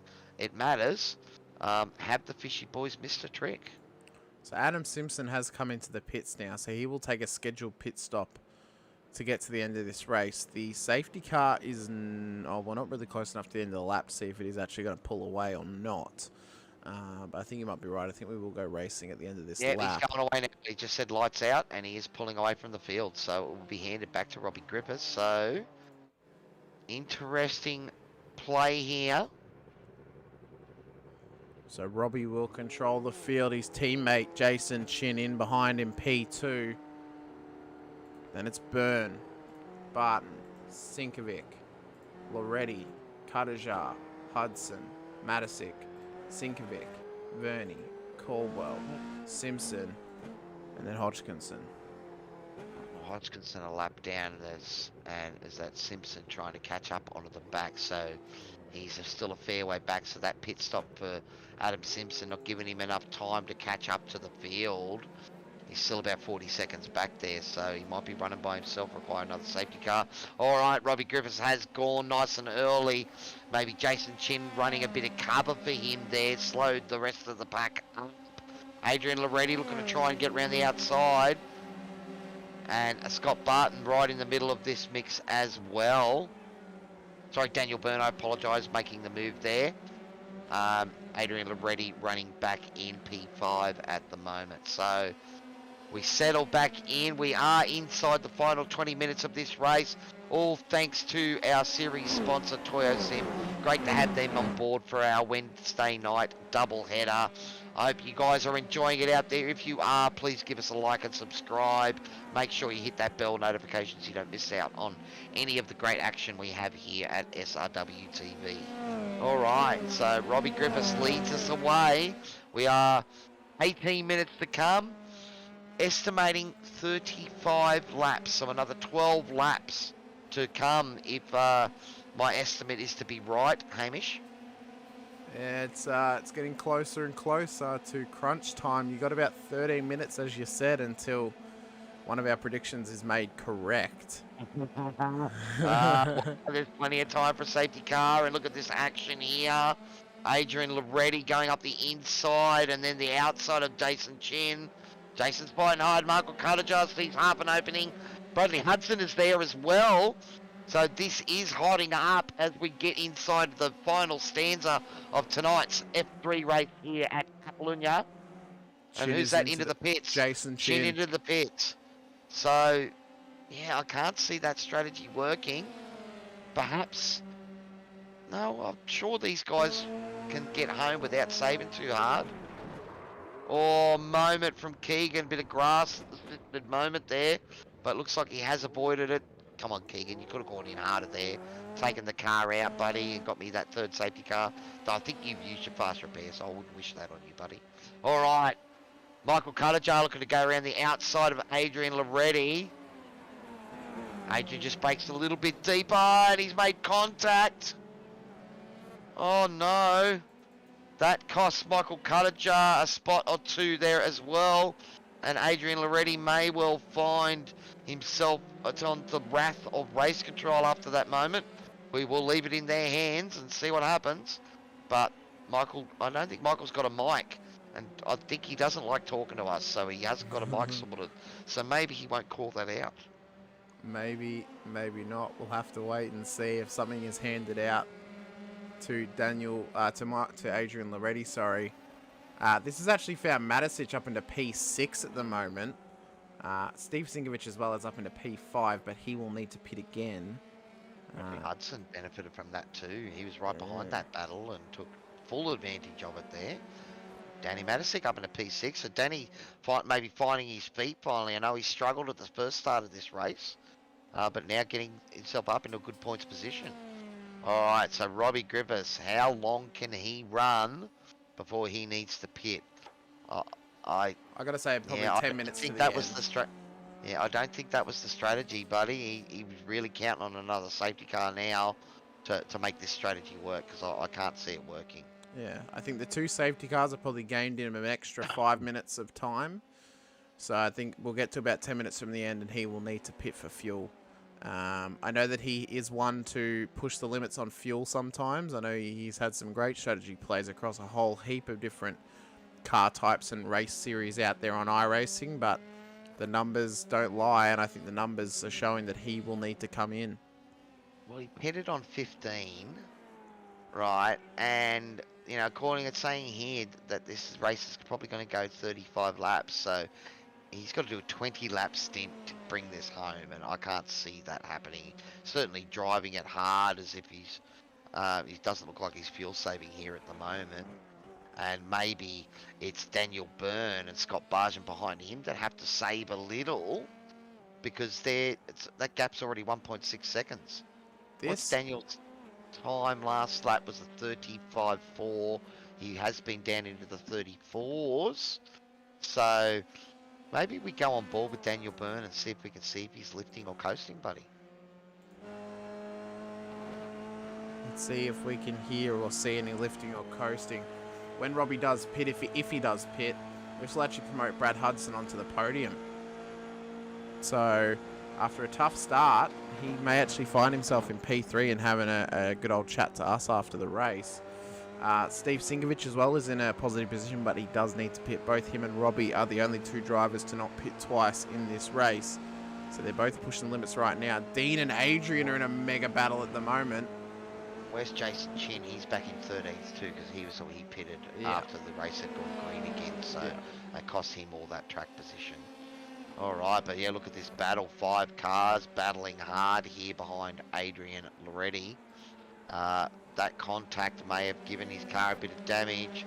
Michael Cuttajar is back into P10, so Michael really struggling now with, I'd say, damage into that side.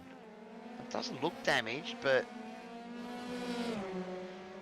look like he suffered too much damage there. I think the front wing might slightly be bent.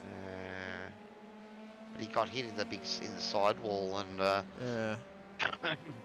but at the moment putting the pressure on Danny Matisic, and but he fell a long way back as a result of that, and Adrian Loretti is 3-4 positions in front of him. So Robbie Griffiths at the moment is pulling that gap out at 2.2. So I think we do have a bit of a fuel saving race from the guys behind, because they're into the mid-35s. And Adrian Loretti and Dean Sinkovic and those boys all in the 36s. So Ooh, a bit of a wiggle there. Robbie's driving it hard, isn't he? He wants to try and build as much gap as he can. Oh, At he's the moment, not. it's He's already. not. I was going to say, he's not pushing it too hard, actually. He didn't go all the way to the end of the rev limiter in 5th gear. Sam asking us, will Robert have enough fuel? That is going to be the question. That is the question at hand. He's got 12 minutes. I can't see him doing 20 laps No. on this fuel load. So, even with a lap or two of safety car in there as well, you're still asking to get 17, maybe 18 laps out of actual race running, plus a couple of laps of half speed or quarter speed.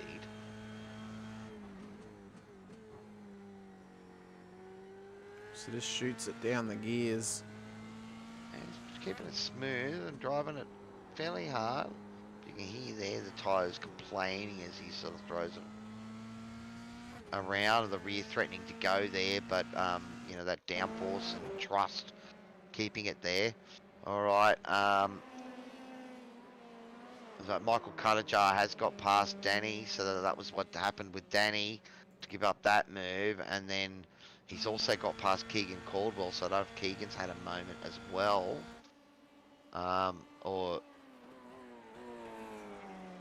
I think, no, Keegan... It doesn't say... Oh, yeah, Keegan went off track, so we'll see what he's done. Cuttajar's coming to the pits.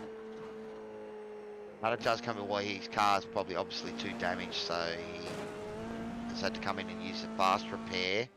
We'll have a look at his pit stop time. One to forget tonight for him. He is out of the pits in 6 seconds.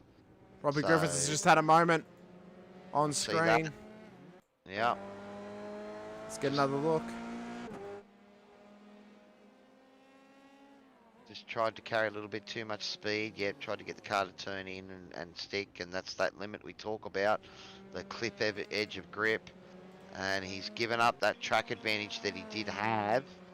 And it's driver 808, Daniel Byrne, back into the tops position.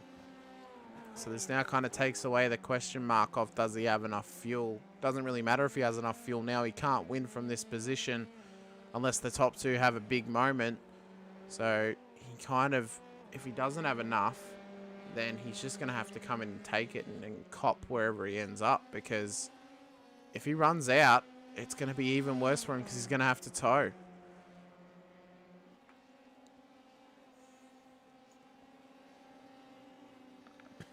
It has been a awesome race so far. Robbie Griffiths continuing on. That spin has hurt him with track position, but it's the fuel numbers that is all important for him. Bradley Hudson, well, looking like he's got, what is that, a six, almost 7 seconds gap back to Adrian Loretti. So that could be a, you know, a potential podium position here for Bradley Hudson for JWM Motorsports. You know, if Robbie can't make it home with the fuel he's got. So Keegan's had an off track. I think, yeah, he's just rolled onto the grass slightly. That's almost like he's leaned over to get a drink or something. Yeah. Looked up and, oh, I'm on the grass. You know, yeah. You know that I'm just speaking with enough experience. Yeah, look, I'm asking the same question, Sam. I don't know if you think Robert. Yeah, Robbie, I don't know if he's going to have enough fuel here. 20 laps. We did see him pull off an awesome fuel save a couple of races ago. So he has shown some awesome talents in that direction. But when we've jumped on board a couple of times, it didn't look like to us that he was lifting or coasting. Maybe not running it right out. Now, here he is coming in now. This now puts Bradley Hudson onto the podium. So a little bit of a gamble maybe there from the Fishy boys staying out on that last safety car. Well, we are inside 7.5 minutes, buddy, so I need something to happen real quickly if they're going to call it out. And I think race control has shown a reluctance to want to call out the safety car inside the final 10 minutes, let alone 5. So you might have won our little $0 bet tonight, buddy. I'm going to be a little bit worried, Cowie, if I see you run out of the booth and hop into an F3 car and head on track just to cause a safety car, mate. I mean, that'd be pretty questionable if that happened. I wouldn't do that. I think the boys the other night in my stream were telling me to send it, put him in the wall. They know I wouldn't do that sort of stuff. I was stuck behind a car for a bit. But Bradley Hudson here, the JWME Motorsports machine. Well, he's had a nice clean drive. He's been battling hard and been in the thick of battles there, but just taking advantage of that safety car coming out at a time where he could get home, and he's just got to keep it on the straight and narrow, and this P3 is almost guaranteed. This podium finish has been a long time coming for Brad. I mean, he's been in the real thick of things through the whole season, and if he can pull this off today, it'll be quite a miraculous finish for him, and I think one that he can be very proud of if he can do this, because as mentioned, it's been one that he's been hoping for a long time. He's come very close in the past and then has made a mistake in the dying embers to kind of lose out. Jason Chin and Michael Cuttajar have both cut an off track. They've been battling close together over the course of this lap. Oh, and they've actually come together. Contact. Oh, and Michael's just come in and fixed that car, so I don't know if he's going to be too impressed about that. But, Jason maybe just outbraking himself there, but we'll see if race control has anything to say about that. The dying moments of this race. We are almost within the last final 5 minutes. Scott Barton has kept that gap fairly close, 1.3 seconds, but we've seen this gap sort of stay like this for a majority of this race. He took almost 3/10 out of Daniel last lap. Let's see if he can make that charge, or is Daniel just, managing that gap nicely and driving the car accordingly. Well, our biggest mover in this race so far is Keegan Caldwell. He's up 8 spots in this race. Michael Cuttajar is the biggest drop. He's gone down 10 positions after just being in what can only be described as an absolute war in the second half of this race. I mean, just involved in multiple incidences with other drivers. Questionable on whether it's his or their fault, but he's just been in the thick of things. He got caught out by the safety car. He pitted before the safety car come out. So whether or not that just, affected his strategy, but it was getting caught behind Keegan there on that that last lap leading up to the catching the safety car. Was maybe enough for the boys to get the jump on him, and we saw him fall sort of back to P5, and then he got swamped on the restart. So these things happen. Well, looks like there will not be another safety car. We are inside the final 5 minutes. So well done, sir. Good assumption tonight. Thank you. I did get my couple of safety cars, so my F3 carnage sort of happened. We had the safety car breed safety car moment, but now with under 4 minutes to go, this is Daniel Byrne's race to lose. I feel he's just shown that he's able to sort of match that pace with Scott Barton behind him, and although Scotty's got some great pace, 1.4 seconds, and you're only sort of playing around with tenths either way, it's hard to bridge that gap. I was a little bit worried at the start of this race that we actually just wouldn't see a safety car at all. Leading up until that first safety car happened, I was thinking, wow, maybe we actually won't see one, or maybe we'll only have one. And the first one happened. We've seen some clean races with the F3s, but I think, just those few high-speed corners here where, guys are really, really sending it in. Like even there, Daniel Byrne sending it in. With only a couple of laps this motor race to go, and he got it out on the dirt there, and that could have been a moment that changed everything tonight too. Well, we are now within the final 3 minutes, I would say. There's probably only 2 laps for Scott Barton to put the pressure on Byrne and try and take the win. I mean, it looks like my other prediction was wrong, actually. Cuttajar has just had a horrible race in terms of what he has done in the past. But Barton here is still looking incredibly strong. I called Scotty You for did? a dark horse win, but did? has he got enough left to take the fight to Daniel with these last couple of laps? I mean, the easy Closing answer, the gap. he It's is. down to about a second now. So Yeah. he is closing in. The easy answer Has would he have got enough been... time? I don't know. The easy answer at the start of the race would have been just pick Daniel Byrne and hope for the best. I thought Catalunya might be a bit of a smoky, and I thought, you know, Scotty could definitely be one in there. He is trying to close the gap. I would say we're going to have one lap left of racing here tonight for the F3s. Well, let's keep an eye out next time around and see if Barney's got that white flag out. The gap is now down inside a second. So Scott is charging hard. But we do know that catching and passing are two different things in motorsport. And Daniel Byrne has shown that he does know how to position the car to make it as wide as possible. All right, here we go. Final lap, is it? Has Barney got the flag out? I can't see him. We may have one more. All right, race control, let us know if we are on the last lap. And Sam, yes, we did get Robbie's answer, so bit of a roll of the dice from the Fishy Motorsports team there that didn't work tonight. Normally those guys are pretty good on the fuel strategies. Oh, Daniel's getting that car a bit sideways. Scott is putting the pressure on here. It's now, the gap is down inside half a second. He's closed it right up. So has Daniel pushed those tyres too much? And is this Scott Barton's moment? It is the final lap of this race. The energy is rising and the pressure is booming right now. The threshold for the gauge that Daniel Byrne has ahead of Barton is etching closer and closer together. Barton is only going to have a couple of moments to really get the move done if he wants to go for a final lap full send.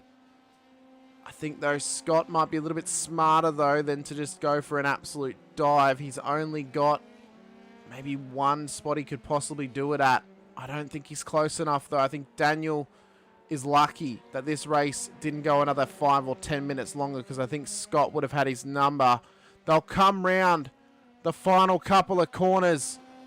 Daniel just needs to keep it on the tarmac, and he will etch his way only just to get another victory in the F3s, just ahead of Scott Barton in P2. Oh, that was close. And then one more lap, I reckon. Oh, you closed it in, and Bradley Hudson coming around to bring it home for a well-deserved podium. P3 for Bradley Hudson for JWME Motorsports. Well done. Adrian already, people. Dean Sinkovich with a top 5. He'll be absolutely stoked with that. Robbie Griffiths, that pit strategy for bringing him back to P7. And Adam Simpson. Well, that's not a bad recovery. Him P9, considering he was broken and in the wall there. And Danny Matasek finishing in P10, is it? Or P9. P9, Keegan Caldwell finishing in P10. So, Steven. well, buddy, you know, we get our excitement. The F3s, it's always close. And tonight, those battles, just, that's what we want to see, buddy. Oh, we do. So here is our provisional race results up on screen. Daniel Byrne taking out victory once again. The driver 808 just beating out Scott Barton for P1 there. Scott in P2. Brad Hudson with a miraculous and impressive P3 finish tonight for his inaugural podium finish in the F3s. Adrian Loretti will finish out a P4 just ahead of Dean Sinkovich, who had a brilliant top 5 finish here tonight. Nathan Verney will finish out a P6 ahead of Robbie Griffiths and Adam Simpson from Fishy Motorsports in P7 and 8. Danny Matasich will come home in P9, with Steve Sinkovich making up the top 10. So Keegan must have actually had a penalty there, because he's actually finished down in P11. Jason Chin will finish out a P12 ahead of Callan Hodgkinson in P13. Michael Cuttajar unfortunately finishes as 3 laps down in P14 tonight. So he's just, I mean, after all the moments, he ends up not being able to actually cross the line. We have got Scott Barton in the green room. We'll see if Daniel Byrne and Brad Hudson come for a chat as well. But what a big night of racing it was, Cowie. Mate, as always, the F3s do not disappoint. The TCRs, that mid-pack battle with Bruce and Callan and Max, that was exciting as well. So it's been another great night of racing here Wednesday nights at SRW. It is our big doubleheader night. And yeah, it's absolutely been cracker racing once again. All right, well, we've got P1 and P2 in the green room waiting for Bradley Hudson as well, but we can bring down these two and start with them. Scotty Barton, did you want that race to go another lap, buddy? Yeah, please. Daniel, how ordinary were those tyres at the end there, buddy? Those tyres were destroyed. My teammate Adrian radioed in and said that he had a warning. His crew chief said, take care of those tyres. So we knew we were, if he was low, I knew I was low as well. Oh, Scott, so we saw you charging hard there at the end, mate. Did you wish you start that charge a lap earlier now you hear him say that? Yeah, I was being a bit fuel conservative because my fuel calculator was telling me I needed to put a little bit more fuel in. So I backed off a little bit. And Alex is like, no, you got plenty of time, man. Go. And I'm like, oh, crap. It's just a lap too short. And Mr. Brad Hudson, JWM Motorsports Machine, buddy, well done. Robbie Gripper's playing a fuel game that we didn't think was going to work, buddy, and you had a great race and bring it home on the podium, buddy. So well done. Yeah, thank you. I guess commiserations to Robbie, but he had a fantastic race last week. That sprint round where he eclipsed everyone was, it was fantastic. I think he just tried to do that once more, but unfortunately didn't pay dividends for him. But yeah. Well, mate, but you were right in the thick of the battle there as well, boys, going up the inside.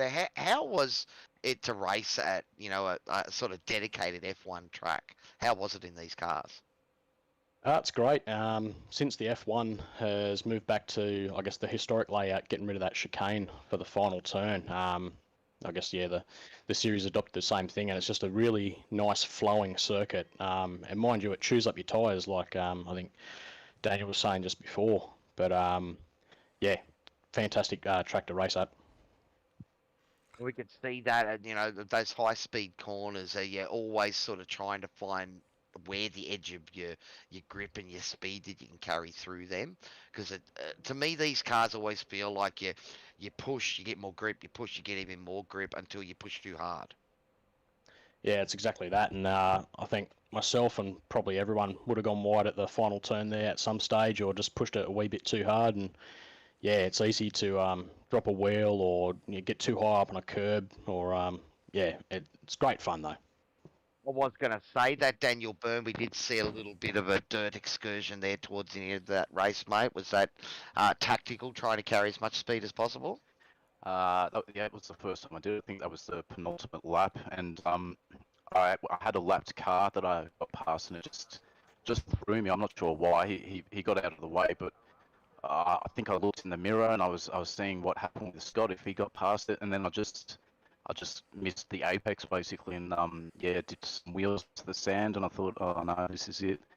One more lap, and he was within draft range, so I thought you needed to go use a kiloliter. I thought, you bet, this is my opportunity, but never happens. Oh, well, Daniel, we are now one round left in this season. If you recall the deal that we made, you have to stream next week because you are within the hunt for the championship now. I better go get a webcam then, I guess. Yeah. Kmart have got a good one, $45. It's pretty good. I've got it. All right. Yeah. I got one from Wish, $100. Yeah, mine's a 2K 1080p camera. It's pretty good. Only 45 from Kmart, and does the job. All right, I'll have a look there. Thanks for the tip. There we go. All right. So Driver 808 on YouTube. Maybe time to start bringing that live stream action happening. But let's go back to you, Brad Hudson. JW, man, I think I've chatted to you in the past on the podium. I think that top step still eludes you, buddy. But you're happy to be back up mixing it with the fast boys? It's actually my first outright podium. I think I had a series P3 or around P3 many moons ago, but yeah, this is the first time I've been on the podium. So Bit of relief. A long time coming. I've been trying, and sometimes I've just missed out, and sometimes I've got myself to blame. But yeah, it's nice to be up here. Well, mate, you look, the thing is, you're earning it because there's some fast guys out there. So it's not like you had it handed to you tonight, mate. So some good race strategy. Made the call to come in for the safety car at the end there, and that got you home. So, mate, it's all on you. Well done, and let us know who's giving you all the support out there. Yeah, thanks for that. I guess, yeah, our sponsors, well, first of all, thanks to JWM, race organisers and broadcasters. Like special thanks for our sponsors, Brewed Coffee up in Toowoomba, go get yourself a cup. TW Engineering, Global Logistics, Tough Customs, TCR Fabrication, SCS Motorsport, and yeah, and all the other guys out there racing with us. Can't do it with the A's. Right, well, I don't know if Robbie Griffiths is going to hang on to that AM classification, buddy, but, some nice points for you tonight, and great to see you in the battle there, so well done. Thank you very much. Awesome. All right, well, Scott Barton, Yeah, you got it right this time.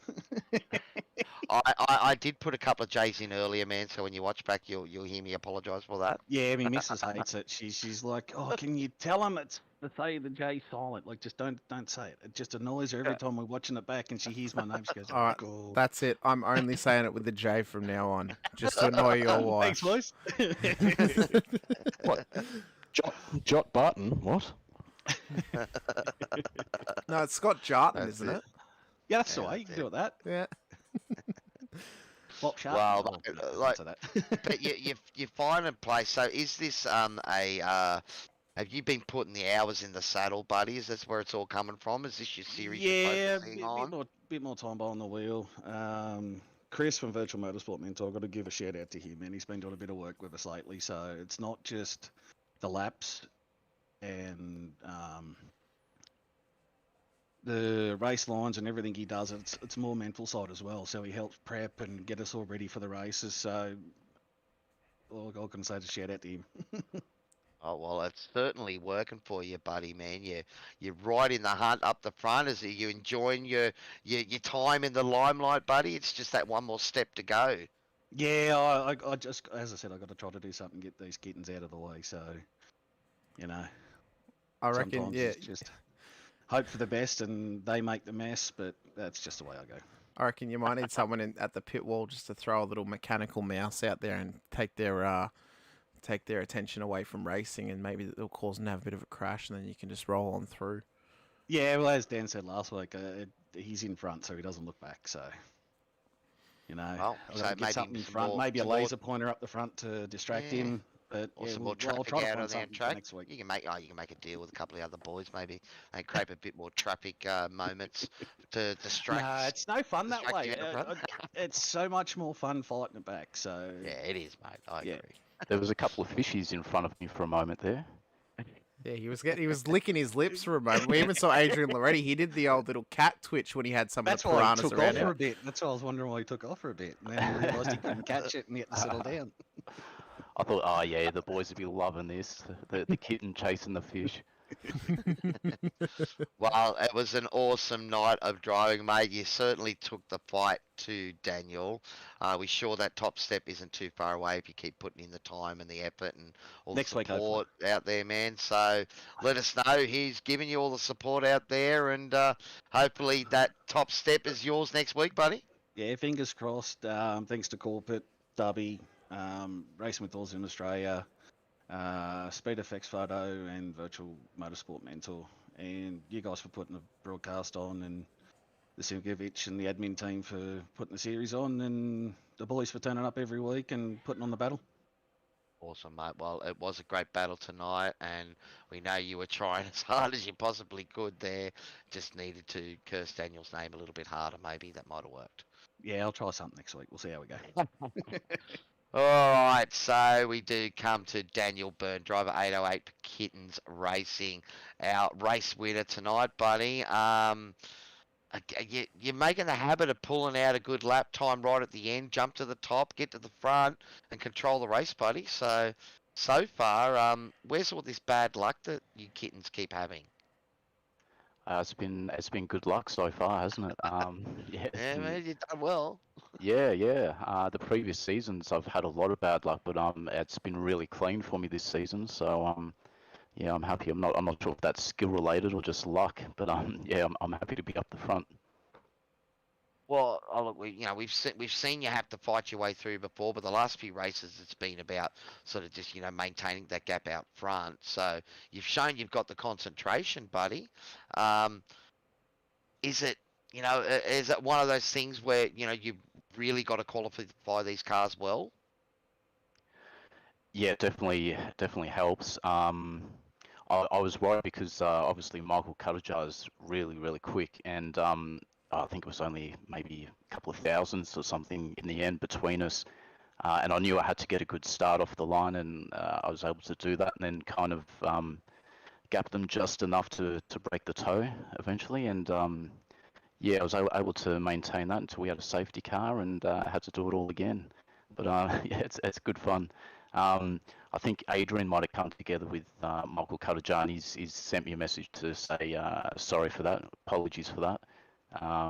But Michael's never on the comms, so it'd be good for him to jump on one time and have a chat. I'm sure he'll be on the podium again. Yeah. Curse a kitten. Nah. Look, we'd love to have a chat to him. He's been balking buying a mic. Maybe you need, like you're telling the boys about the webcam deal. Maybe we need to send Michael a message about a mic deal. I reckon if he gets himself a mic, I'll get myself a webcam.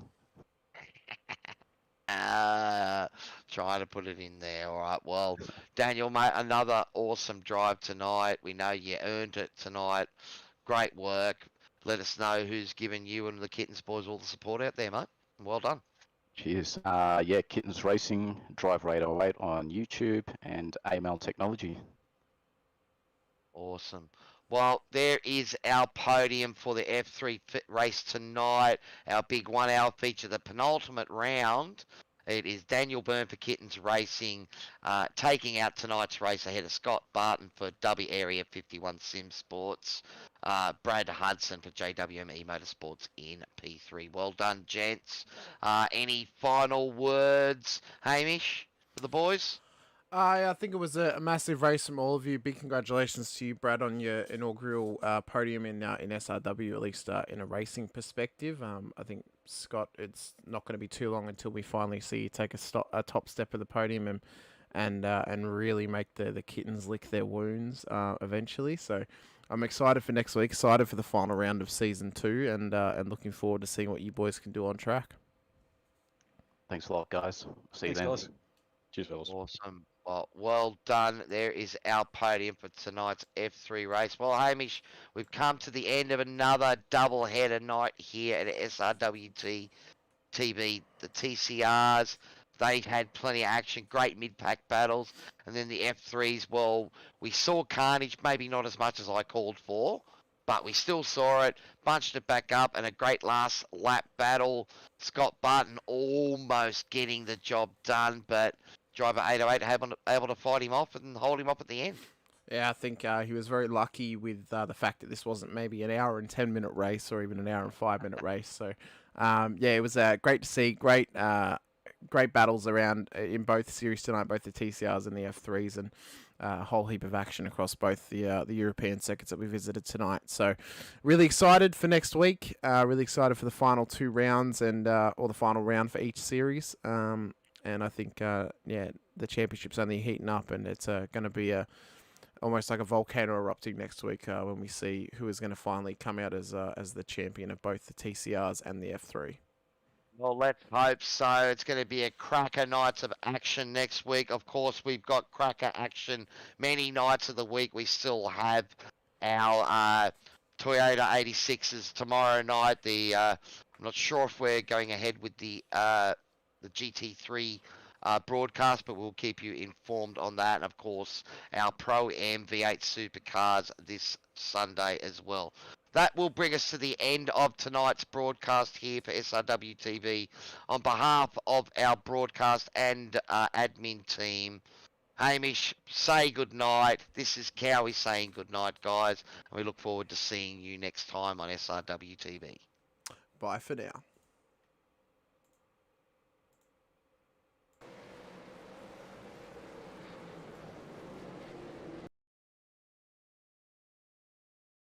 into turn one. This is amazing. Up clash heads again. This is like Chaz Mostert